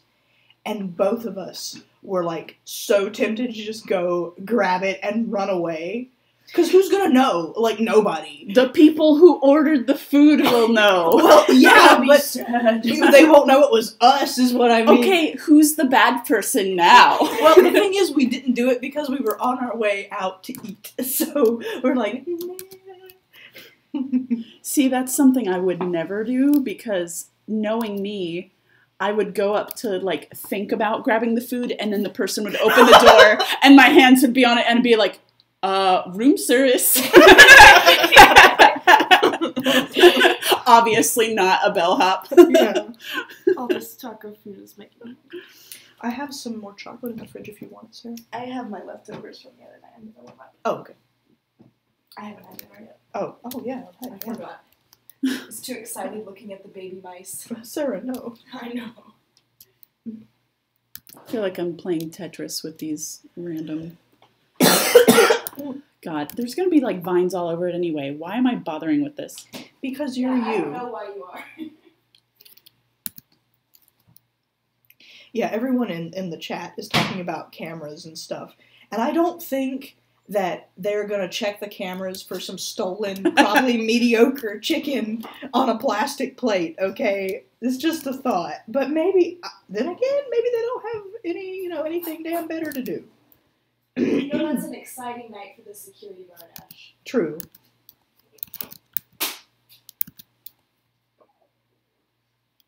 Look at this graph.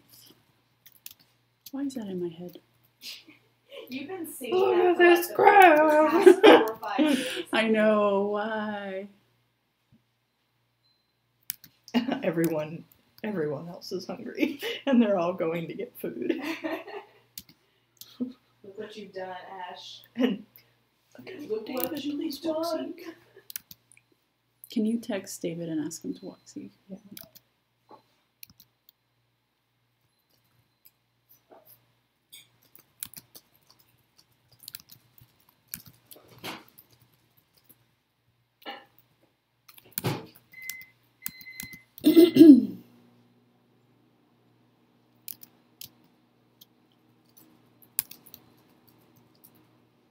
I'm glad I could finally come for a live job again. Yeah. yeah.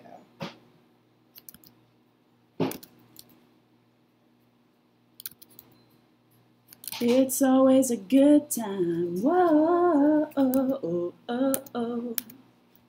We don't even have to try. It's always a good time.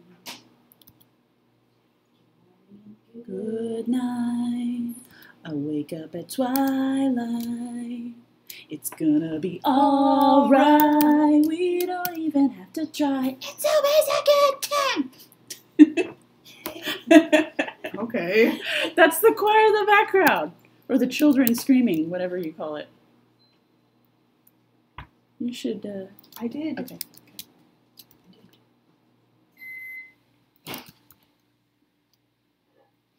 Matt is lamenting, Elena, you were planning on making a cityscape for this, and now you're doing bricks.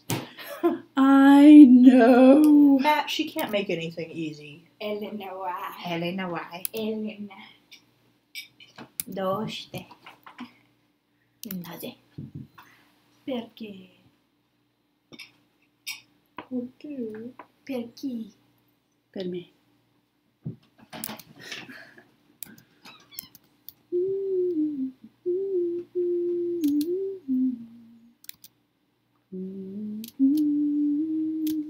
He's not getting my message.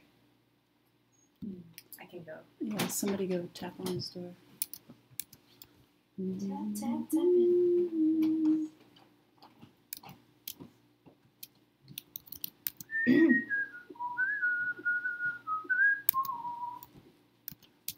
Aw, Arwen Trow says, my best friend and I are hanging out and getting food tomorrow. I'm gonna go hang out with my mom.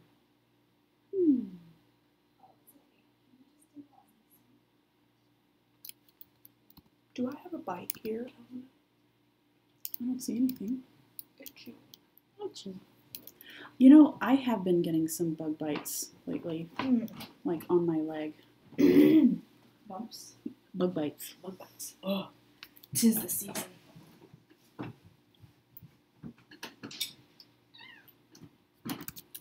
Oh, Sephi says, oh, Eleanor, what was your favorite look in Janelle Monáe's new videos? Oh my god, there were so many. And also, okay, I'll talk about her videos first, but also like all of her latest appearances at movie, like red carpet events have been so excellent. But I really liked, I liked the red suit that she wore in Django Jane. That was really good. I was missing her suits. So I was very happy to see the return of the suits. And I don't know, just all of them. And with her red carpet events, I really loved her Black Panther look where she was dressed like literally a queen. And her crown and all. She's just, everything she's been wearing lately has been so good. Everything she's always worn. Yeah. I really liked her braid that had the hoops in it. Oh, That yeah. was stood up. I thought that was a beautiful touch.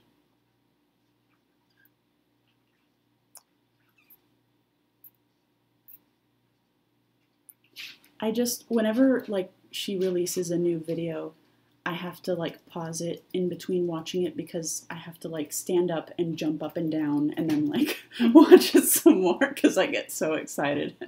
It's, like, overstimulation to watch it all at once, so I have to, like, take it in pieces.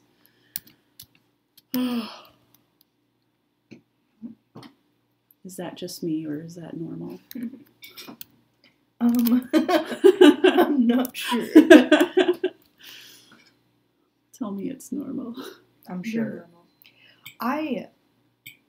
In terms of, like, watching things, I can't, like, unless I'm in a movie theater or watching something with another person, like, you know, for instance, while Laura was here, we watched the entirety of Hoban Star Racers. And if I had been trying to watch that on my own, it would have taken me probably at least a day to get through each episode, because I have this tendency now to watch, like, between 15 and 25 seconds of a thing, pause it, do something else. Mm-hmm. Go back to it, watch another few seconds, pause it, go do something else. And it's because, like, this evolved as a strategy just to be able to absorb, like, some new thing while I was either at work or trying to do a bunch of different things at the same time. This myth that, you know, multitasking is possible.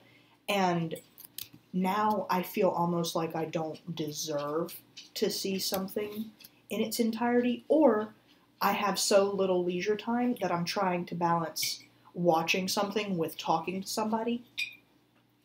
And so between their replies or something, I'll try to watch these little snippets of a thing. Like, for instance, the new season of Voltron Legendary Defender came out today, and I really want to watch it. Laura has already finished the most recent season. I'm sure there weren't that many episodes anyway, but she's watched the whole thing. I will have done that probably in like 3 months, after I've already been spoiled like 50,000 times on Tumblr, because I can't be bothered to, you know, tag all, like, to get a service that's going to block everything. But, like, that's just the way of things. Unless I am officially scheduled to watch a thing with somebody, I probably won't be able to watch it with any kind of speed just because I won't feel like I deserve to. That's how I am.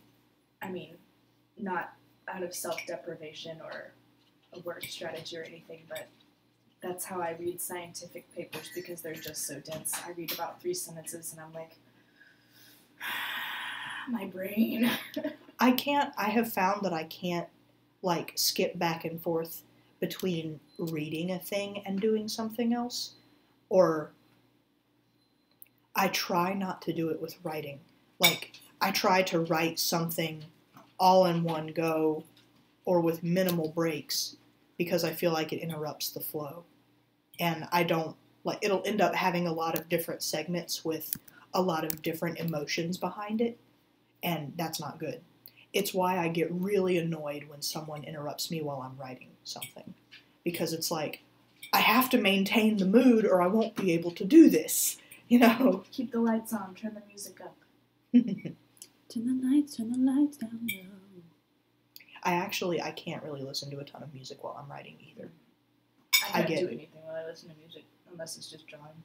Laura always impresses me because I would be looking, like, we'd be sitting kind of diagonal to each other, and I would glance over while she was writing, and she would have, like, 50 tabs open, and like, not the day after tomorrow, one day at a time, open, like, in another window playing. Yeah, like, a show playing or music playing, and, like, all these other stimuli just raining down on her, and she's just totally chill writing a beautiful paragraph.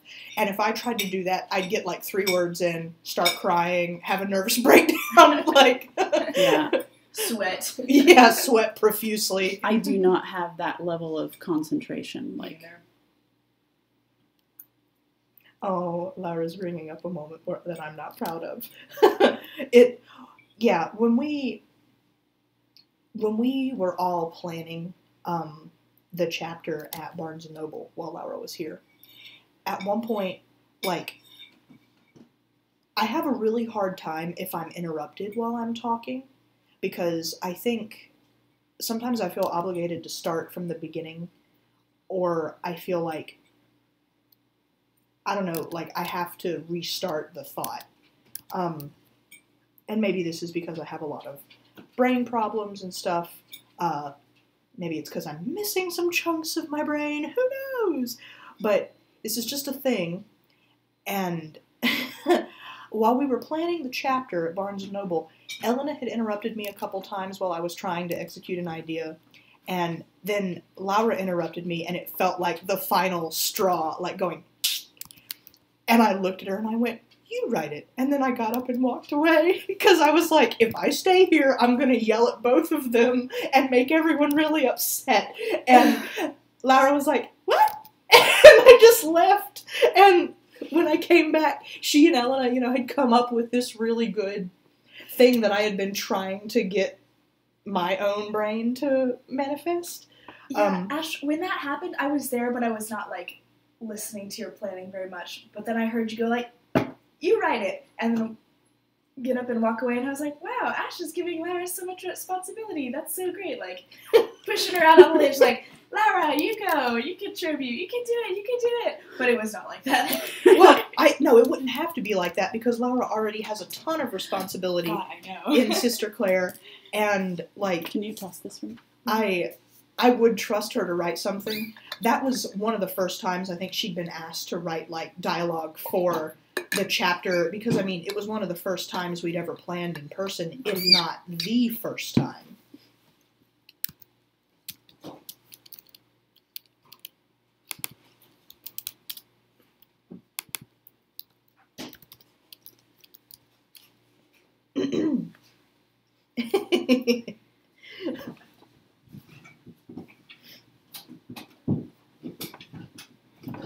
Oh, sorry, Rosie. Sorry, Rosie. I'm sorry. Did you just crush my puppy's foot? No, I didn't. I just startled her. Oh, okay. Well, she's very easily startled. I'm sorry. Rosie, come to Mama. Come to Mama. It's okay. It's okay, Rosie girl. I'm sorry, baby. She's like, reassure me.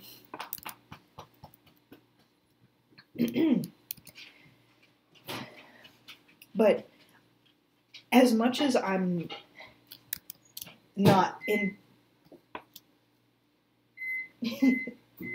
as much as I'm not entirely proud of that moment, I do also think it was a good decision to be like, you know what? I'm having a really hard time with this, and they both clearly have a much more clear, concise idea of how this should go. I'm going to get up and let them do it, and I'm going to go away before I get pissy. So, you know, I took my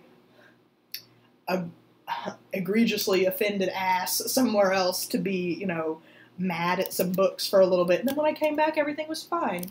And we proceeded on with a really excellent planning session and got quite a lot of stuff done. And I was very proud of, you know, everyone for pitching in and making it what it was.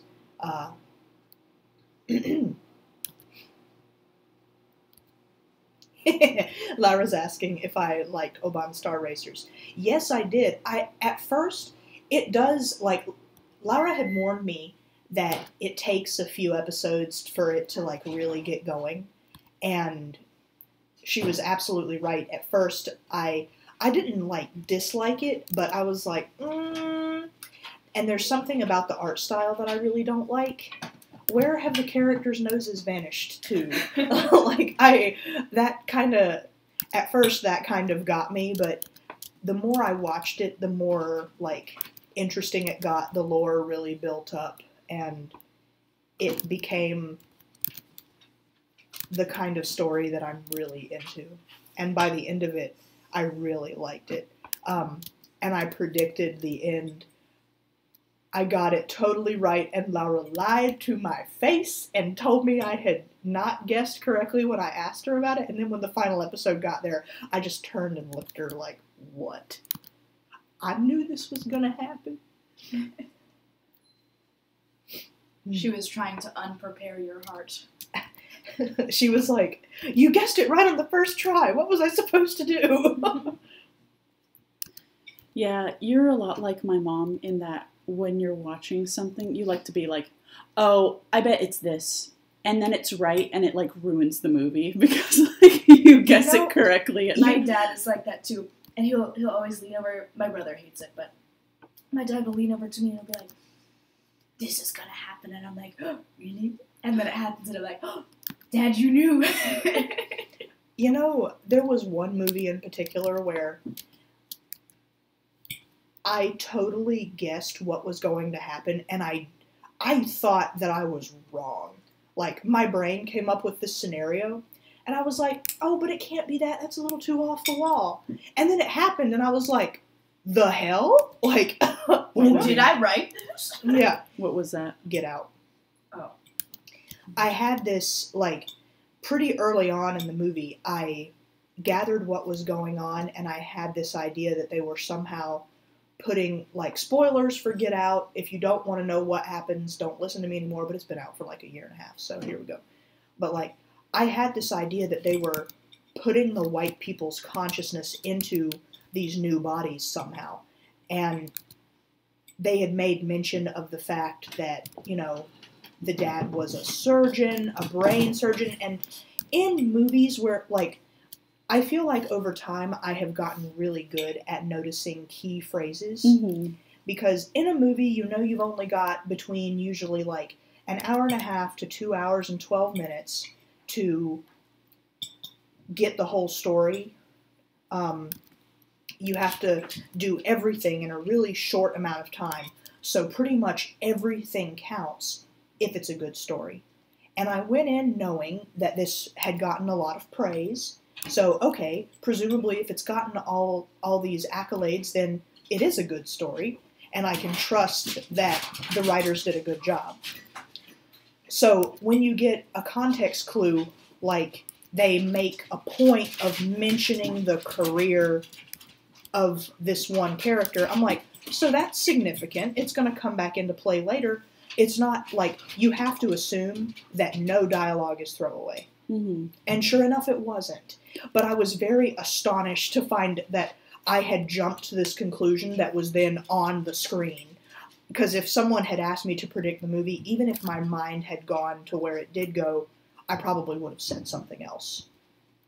I think especially when you're a storyteller yourself, you really are aware of when important context clues are dropped because you know where you would put them if you were making the story. Yeah.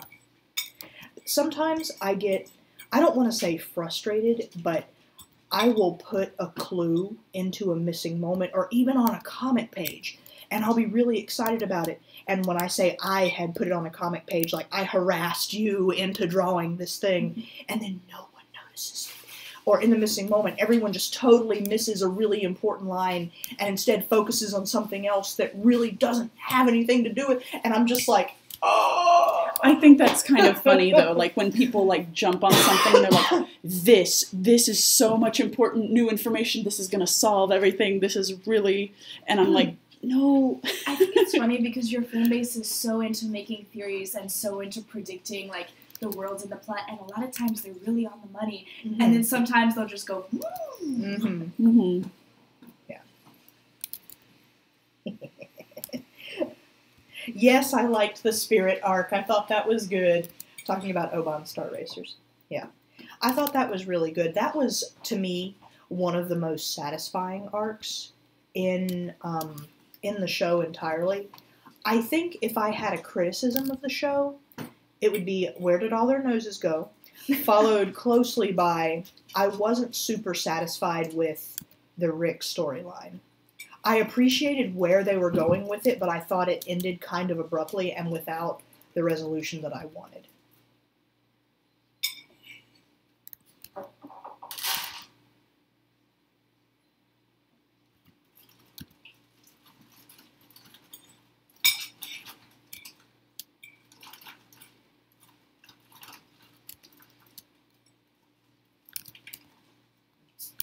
Thank you, David.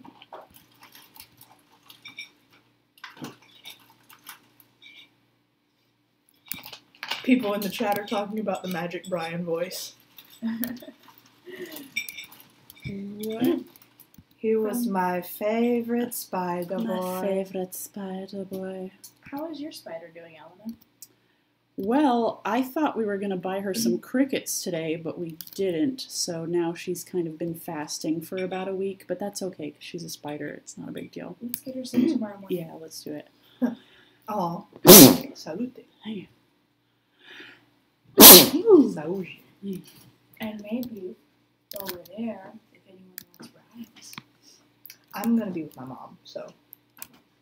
I thought you were going to say, and maybe while we're there, I can slip some of my baby mice into the Petco mice tanks. They're too young.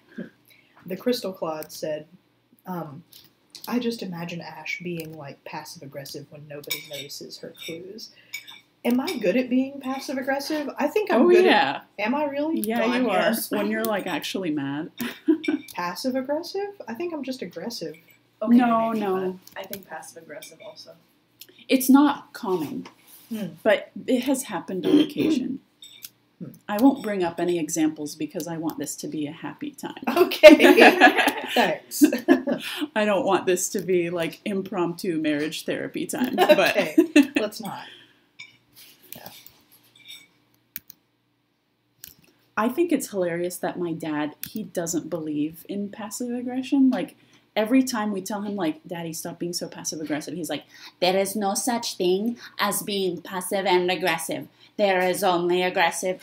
So I think you made up that word. And it's like, no, it's a thing and you are the king of it. And so is your sister. And he's like, no, I don't know what you're talking about. Your dad doesn't sound anything like that. I'm really, like, over-exaggerating his nasalness, but... Will it upset you if I do my nails nearby? No. Who? You're welcome to have some of these, David. But I'm also thirsty.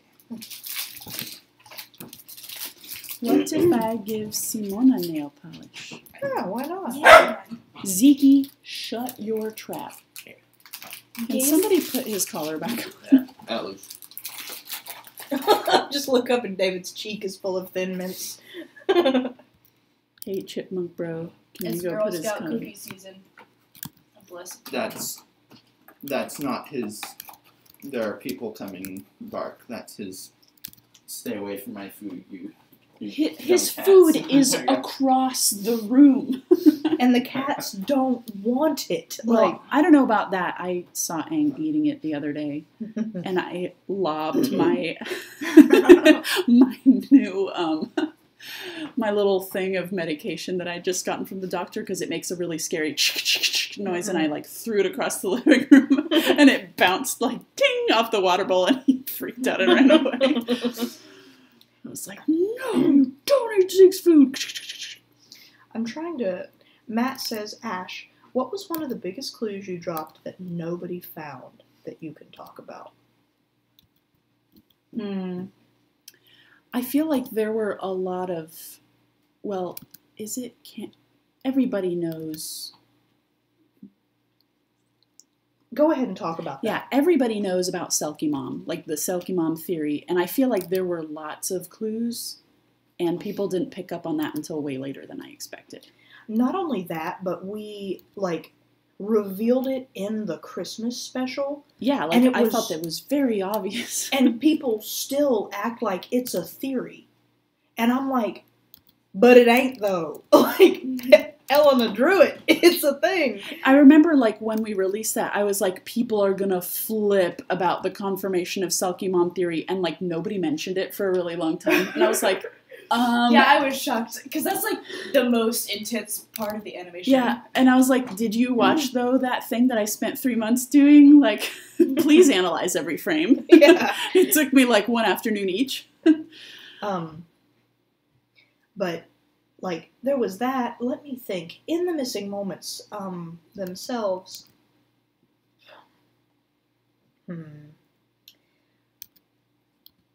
Oh, I remember one. Let me find it. Can you talk about it? Yeah, I can now. 'Cause it has to do with the Selkie, okay. the Selkie Mom thing. So I think I know the one you mean. Is it about Catherine in Limbo? No. About her hearing the singing, calling her to the end of the no, it's not. woods. But well, that was one of them too. That was one of the big ones, I thought. Yeah. But you even called it a song of the sea or something like that. That was calling her to the end. There was a moment though where let me find it. Ooh.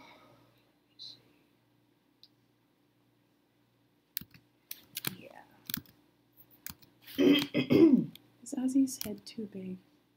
Is Simona's head too small? I think Simona's head is too small compared to That's Ozzy's. a rare in the art world. I know. Sometimes I overcompensate. I don't know. It looks about the same size as Ozzy's. Does it? Excuse me. That's No. better. Yeah, it is. Look from far away. Okay. Look at Yeah, the you're size of their heads. It's Mhm. Ozzy's is still bigger. This is okay. So in the missing moment, Rising Waters, where Gabby she joins Abraham and Clementine as Abraham and Clementine are making the journey to the Helsing Abbey. This is before they go visit the Shattered City. Have we revealed the name of that canonically yet? No. Okay, is it okay to say? Well, I don't need to say it. I don't know that it's ever going to be relevant, really. Yeah. Can I just say it? Yeah, sure. The city's called Pinnacle. Or it was called Pinnacle. It isn't anymore. Now it's the Shattered City. But that's before they go to Pinnacle and get in the big snit. And, they both get really sick. Clementine grows horns again because she figures out how to make the blessings. Before all that, on the third page of Rising Waters, Clementine and Gabby are both really surprised that Abraham says that Gabby can stay with them. They both thought she would be angry at Gabby for interrupting Clementine's training. I was going to come anyway, says Gabby. But Abraham doesn't seem to be angry at all. In fact, she says, stay as long as you will and wish, slave child. I'll take care of you. Clementine is very surprised. Mother Abraham stirs the embers of their fire, nodding. My vows decree that I must protect people from creatures of magic, but also that I must protect creatures of magic from people, especially if those creatures of magic are children. Looking up at them over the fragile flames, Mother Abraham says again, fret not, I'll take care of you. She's looping Clementine into this explanation, like Clementine is a creature of magic who is a child. I don't know if that was really obvious, though. I took that as just like Clementine is a child. But like she's not talking about children. Mm-hmm. She's saying, especially if those creatures of magic are children, she's supposed to protect, like, you know, Selkies in general are, like, the Helsings really try to protect Selkies. And that was supposed to be a clue, and I did think it was pretty subtle, but I was very surprised that no one got it. If I was under the assumption that Clementine was just a human, I would think, oh, she's saying that, you know, to include Gabby and to give Clementine an explanation of her morals. Sure, yeah. Yeah, I think it's very subtle. Mm-hmm. Does Clementine know? No, not... Does Catherine know? No. This is the thing. Like, the thing is, this clue came after the singing shells, and after a lot of other clues about Clementine had been sprinkled in. Like how she can swim really deep down in the water. I wondered about that when she you read it. She can swim really deep, much deeper than a normal human can. And this is something that startles even Gabby. Like, you know, she's like, whoa! Another big clue, too, is that Clementine and Catherine can hear heart songs. Mm-hmm. Only Selkies can do that. The whole, like, special, the Songs of the Heart Christmas special, Catherine mentions being able to hear Oscars. Mm-hmm. And Gabby is like, that's a heart song, you know, but it doesn't really penetrate to her that, oh, you must be half Selkie. It's, you're special, you know. Yeah. Remember, too, like, Gabby's 11 or 12 there, so pretty young. Will we find out when they realize? Do they ever realize? That's spoilers. Spoil the Ash. Michael just, like, knocked your thing onto the ground. Corona asks, Ash, I thought the creatures of magic thing could also include witches sometimes, maybe. Like, if you're talking about someone like a wolf witch, maybe, but, like, a witch is someone who has magic and can do it, but isn't a creature of it. Clearly, like, Abraham doesn't hold wolf witches in nearly the same regard. Yeah, no. Selkies are, in the eyes of Abraham, who has a better perspective on magic changing over time and the longevity and evolution of the world, just because she is older than your average Mother Superior, excepting Yolanda, but even then, you know, Abraham has some shit going on, so Abraham knows that Selkies are special in that they occupy this odd middle ground between magic left over from the old world and magic in the new world. New world being the world that rose, or that remained after the fall of, like, civilization as we would know it now.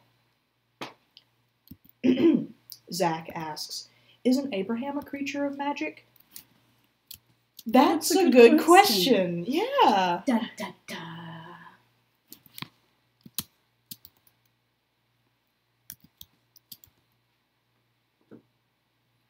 But Selkies to Abraham occupy a space that, like, occupy a space in, like, this magic chart that, like, they're not to her as old as, say, Kitsune. But they've been around so much longer, they need to be preserved in her eyes.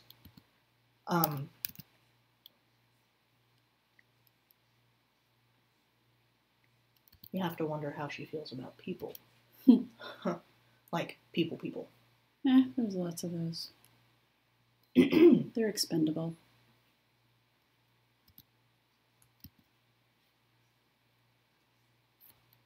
Anyway.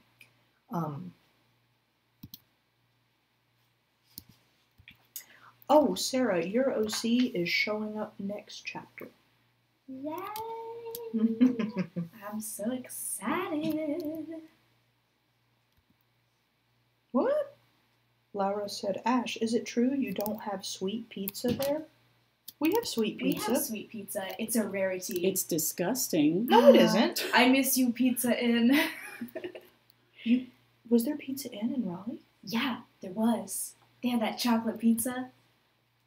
The best pizza. What the hell? If you want to go to Pizza Inn, there's one in Dunn. Do y'all want to go to Pizza Inn? No. Not now. I don't know if I would enjoy it as much as I did as a child. Oh, Seffi says, wait, Elena, isn't the big toe towards the inside of the foot? Fuck. I knew that something didn't seem right about that.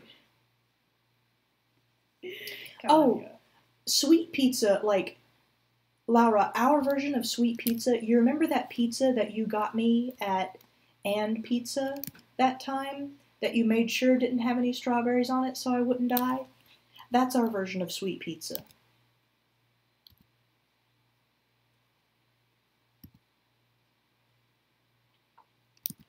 Oh, she says, Ash, I'm taking you to eat Brigadeiro pizza.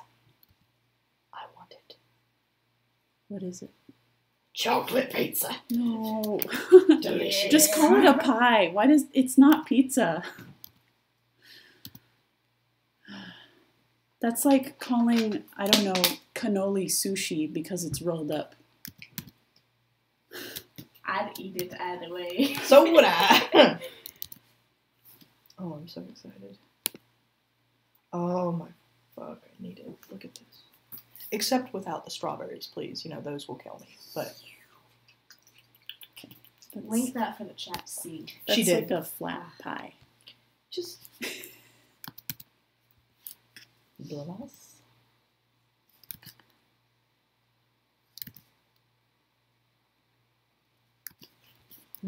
Tasty, tasty. Very tasty.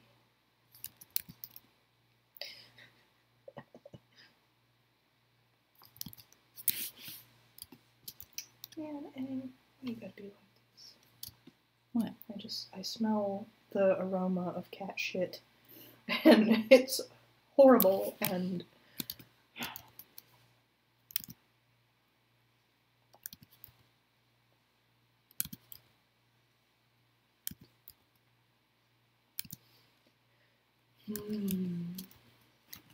good questions tonight, y'all. Really good questions.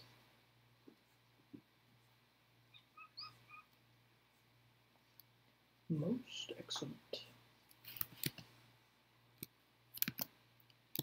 I was trying to think if there were any other clues I had dropped in the missing moments that people hadn't noticed.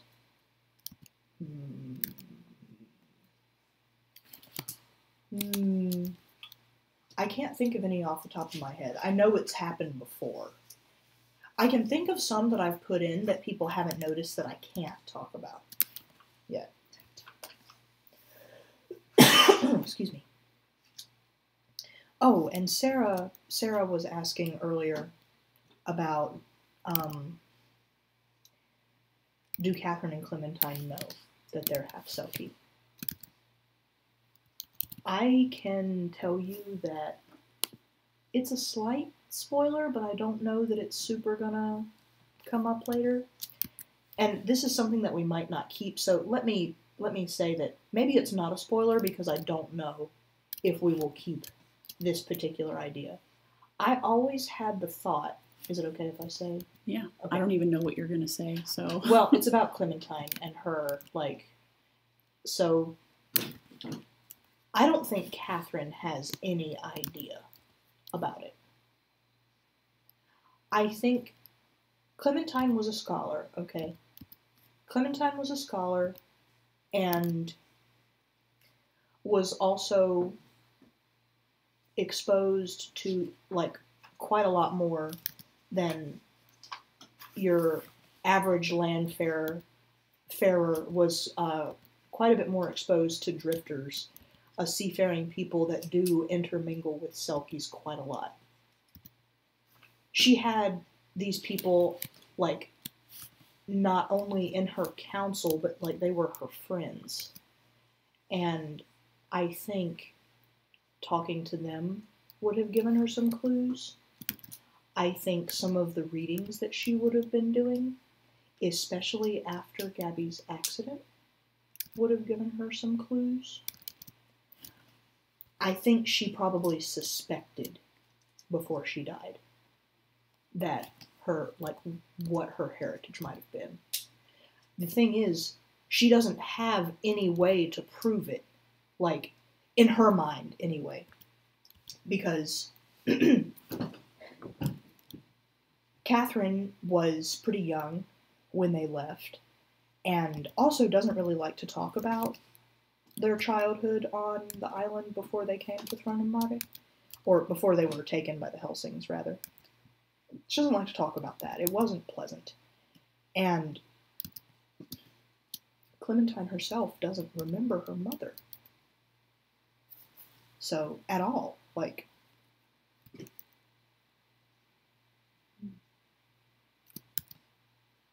Would Clementine have ever talked to Catherine about her suspicions? I don't think so. That's the thing, too. There's a lot y'all don't know yet. And by y'all, I mean the chat. There's a lot y'all don't know yet about the dynamics between Catherine, Clementine, Gabrielle, Oscar, especially toward the end of Clementine's life. You are beginning to get a better picture of it, but you don't know much yet. And there's a really good reason that Clementine would not have been super keen to talk to Catherine about this.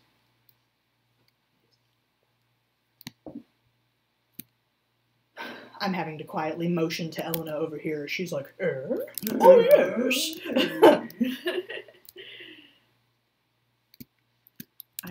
I don't understand that reason, but we can talk about it later. Yeah. It's not like this is a damaging secret that could hurt Catherine. It's more that Clementine had other things on her mind. Tell us more about the Drifters, Ash. Tell us a story. That's, they are largely Laura's creation. Mm-hmm. And I think before they come more into the story as a people, they have been introduced some through Marianne and her mother, though Captain Santiago hasn't been mentioned a ton. She's mentioned on Clementine's map, and of course I've mentioned her in some live rights before, specifically one of the most recent ones about Nib, that we see some more drifters there. But we'll see them more in the future, and I don't want to sit here and put words in Laura's mouth.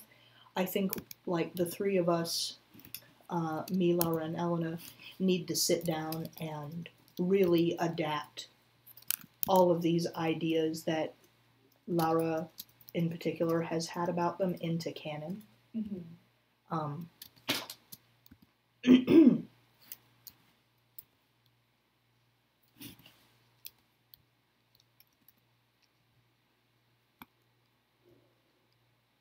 You okay? I'm just tired and there's so much more to go. Oh. Not even coloring it. Lau was saying that you two came up with the backstory together. We came up with the backstory of how drifters and selkies became like an intermingled people. But I think the drifters in general were Laura's creation.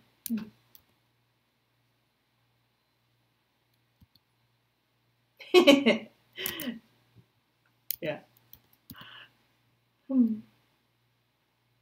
I think the drifters really excite me. I'm very eager to get there. I'm eager to introduce your character, Sarah, because I feel like that's a gateway to opening up another part of the lore of the world. World building in general is, of course, really exciting to me, but thus far, most of the world building we've done has been cities on land, or on an island really close to the mainland.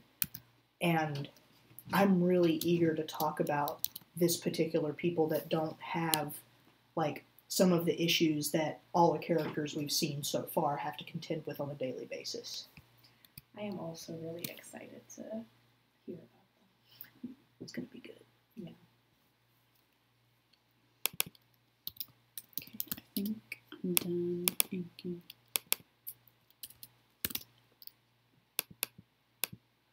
That doesn't look like enough detail. Yeah, I think you need about 1,000 more vines. Like, The vines were not even the hard part. I know.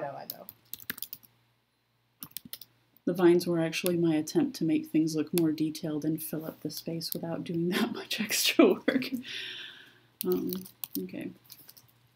And I know it looks like crap because things aren't filled in now, but let's take it over to Photoshop.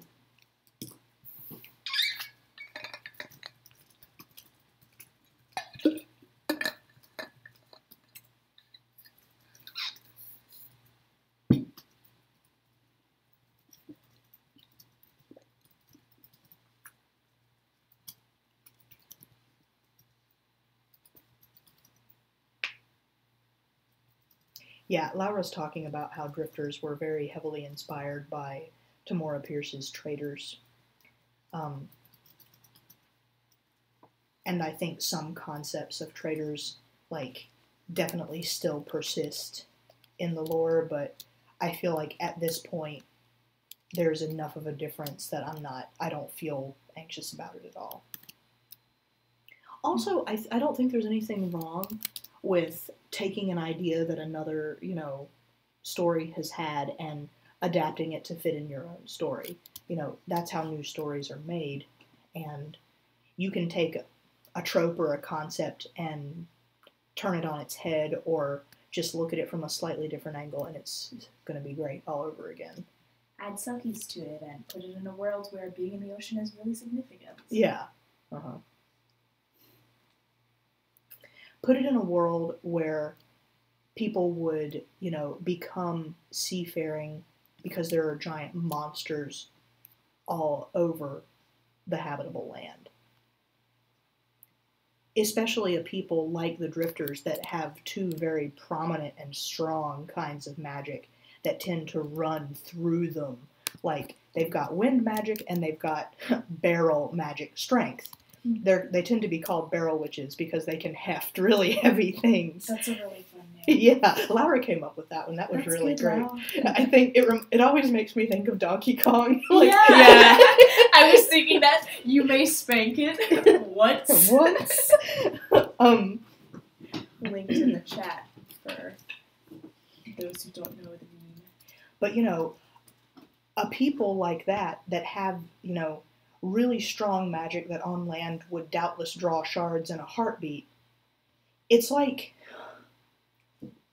of course, they would try to get away from all of that rigorous nonsense and would be like, let's go to the sea. And it's not like the sea doesn't have its own problems, but I don't know. I think it's really interesting, and yeah, it's really exciting.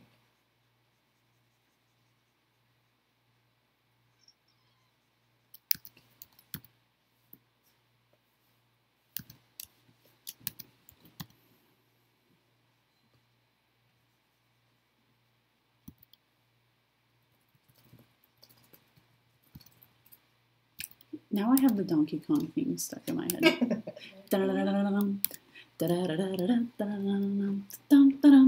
I think that's from like the first world that you play usually.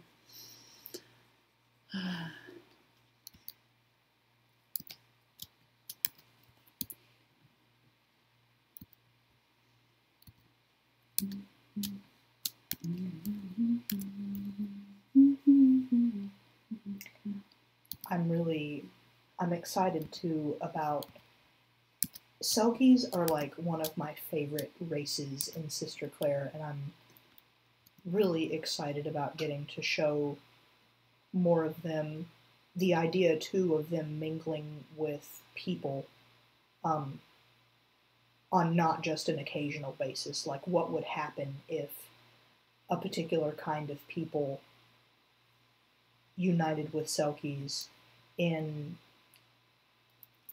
this way of like making a home and a culture together. Like, that's so interesting to me. And it's not like, not that there's anything wrong with, you know, the Selkie myth as it currently exists, like here in this world, where it has to do with like, I always think of really like cold pebble beaches and, you know, Celtic music. You think of you think of, you know, the Faroe Islands. You think of Song of the Sea. Yeah, Song of the Sea. You think of this, and okay, turn that on its head, and instead think of it in tropical waters, with, you know, this seafaring Spanish-speaking race that's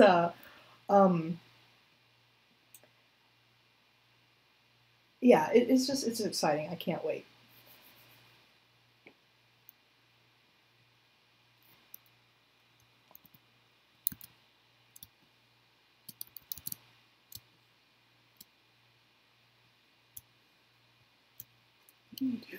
It's like stuck under my ring, and I wasn't pinching it between my fingers and it wouldn't go away, and for a minute I was like, what the hell?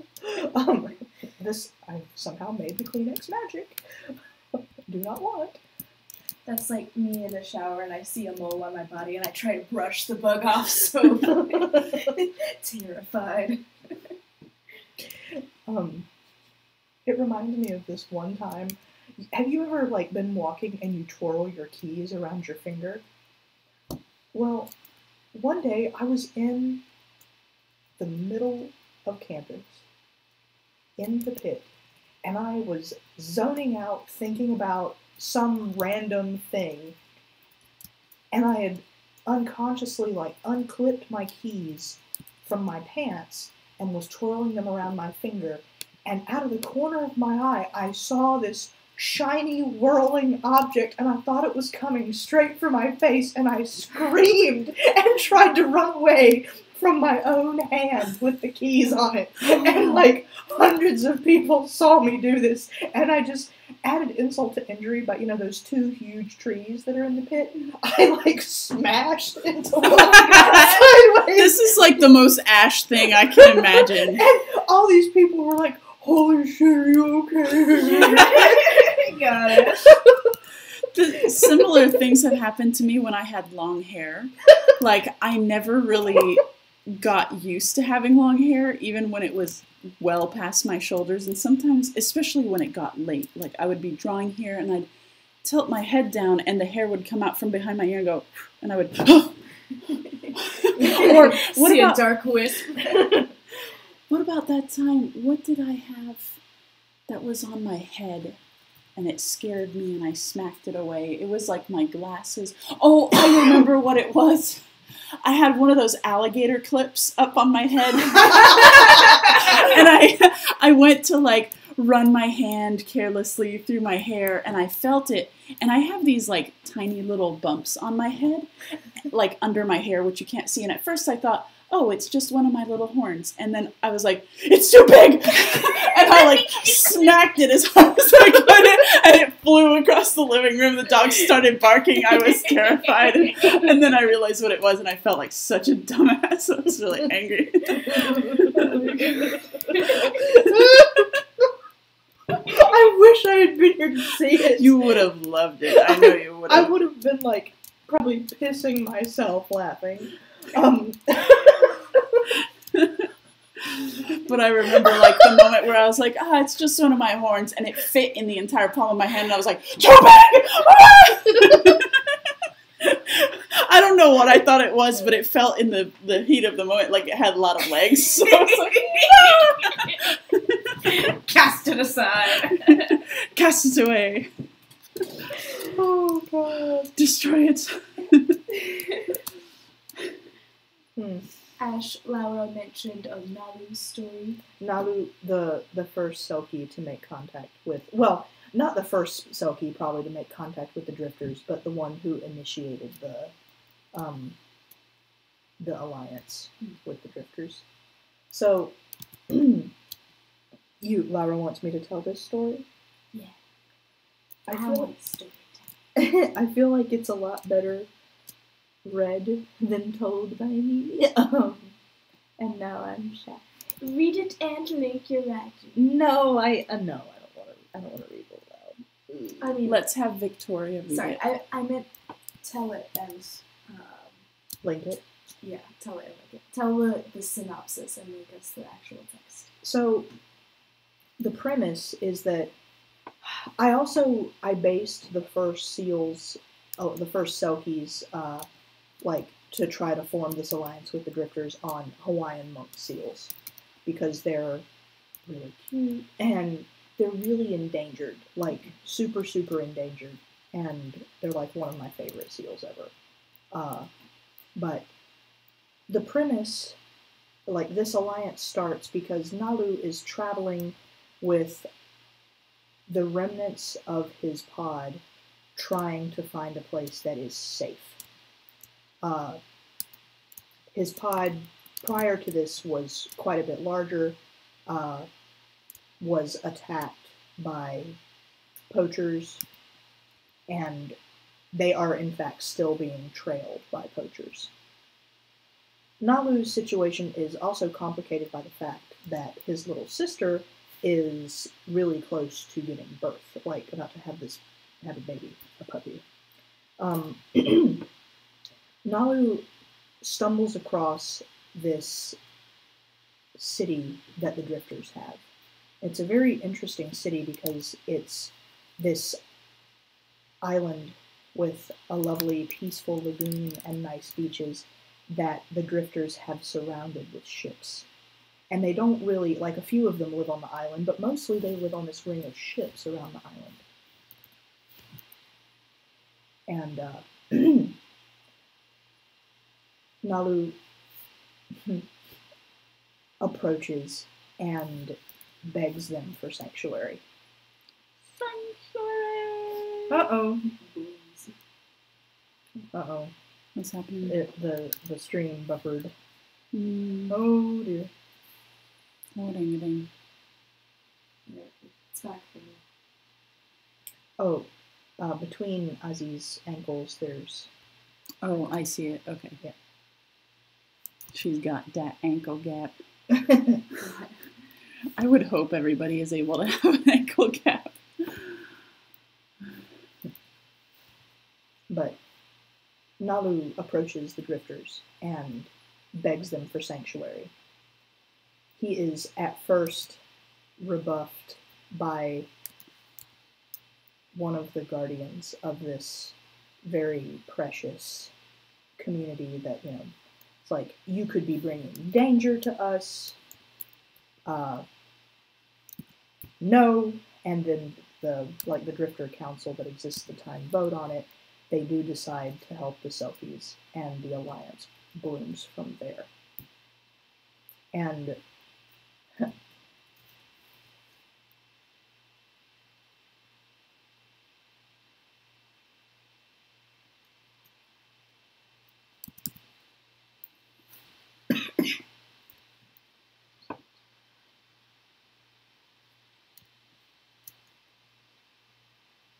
Laura, did you want to add anything? Oh, Matt says, Ash, when you said we could show them, were you referring to the map or the Selkie fic? The Selkie fic. Like, we don't have the map fully drawn to show where the Drifter capital is. As Laura has said, it's way far off than like what you've been able to see so far. If you sailed from Eden, it would take you about 3 months solid sea travel to get there. Like, it's really far away. I was gonna ask Ash, is Nalu's pod the only one that ever came to the Drifter community, or have there been others, like pods from the north? That's a good question. So the Drifters, a lot like the Water Tribe in Avatar, they have different like communities. They're not entirely. Damn it! It's buffering again. Oh, wait a minute. Can y'all in the chat hear when we're buffering? Is there still audio? Probably not, but it might just be buffering for you, Ash. There's no guarantee that it's for everyone doing the same thing.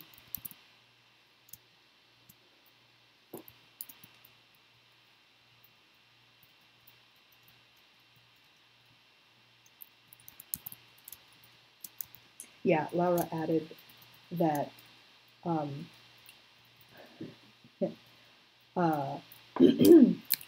that Nalu and the woman who originally tried to refuse sanctuary to the pod, they become mates. Like, they're the first, the first pairing. And now live on in legend. Like, imagine living on in legend as being the one who tried to prevent your mate from moving in and starting this community. Well, it's not even that. It's like someone who had to learn this really hideous lesson. Mm-hmm.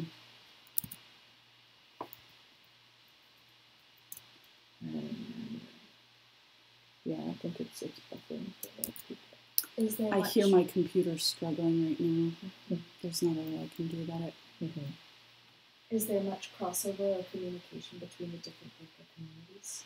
So there is a community there are communities, certain families that tend to occupy colder waters, and they do have some relationships with the cold water pods. As a general rule, however, the cold water, I think it's still buffering. It's okay, like it's being recorded. Okay.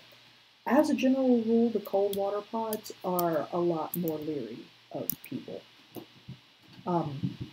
In reference to have other Selkies come to join the Drifters near the capital city, yes. Like, especially, like, the Drifters, things could have been so much different for Clementine and Gabby if Clementine had lived longer, if Gabby's accident hadn't occurred. Like, the thing is, like, Gabby was thrown out of her pod. Gabby is from a cold water pod, but would have been offered a home among the Drifter pod.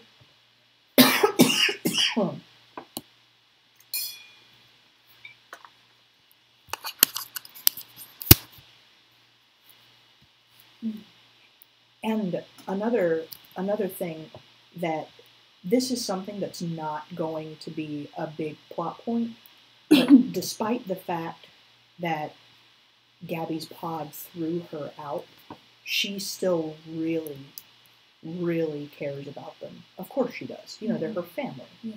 And there is a pod between Throne Mare and Eden, and that's Gabby's old pod.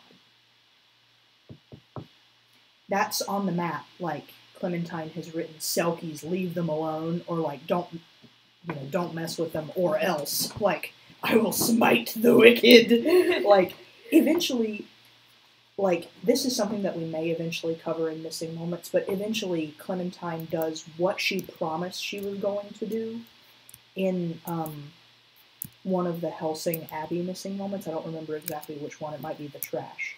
But she promises that she's going to prove to Gabby's pod that she's going to take care of Gabby. She's going to be a good mate. And she does eventually, like, talk to Gabby's pod.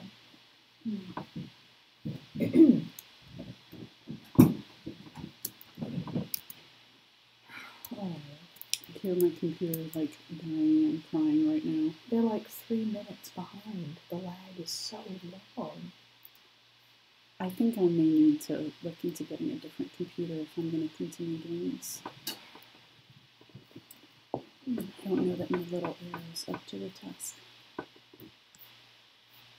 I also think you have so much like stuff saved on it that it doesn't help. But listen to it. Yeah, I know. But this is like all saving and stuff, so.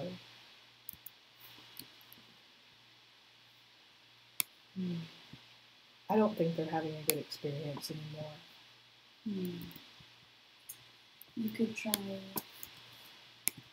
stopping the stream, saving this recording, starting a new one.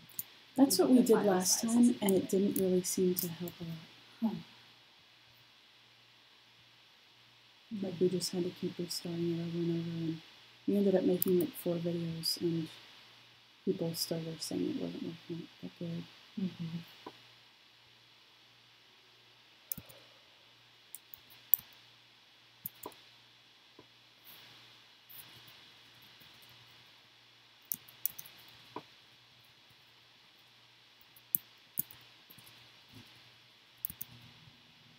Yeah, Matt says it's probably the length of the recording.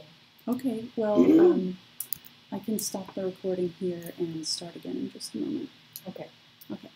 I might also take a short break to upload the video file and then delete it from my computer to make more space for the next one. Okay. Okay, so if you're watching this on YouTube, thank you for following us for so long. It's been like literally 2 hours at least. I'll stop the video here and please continue watching part 2. See you then.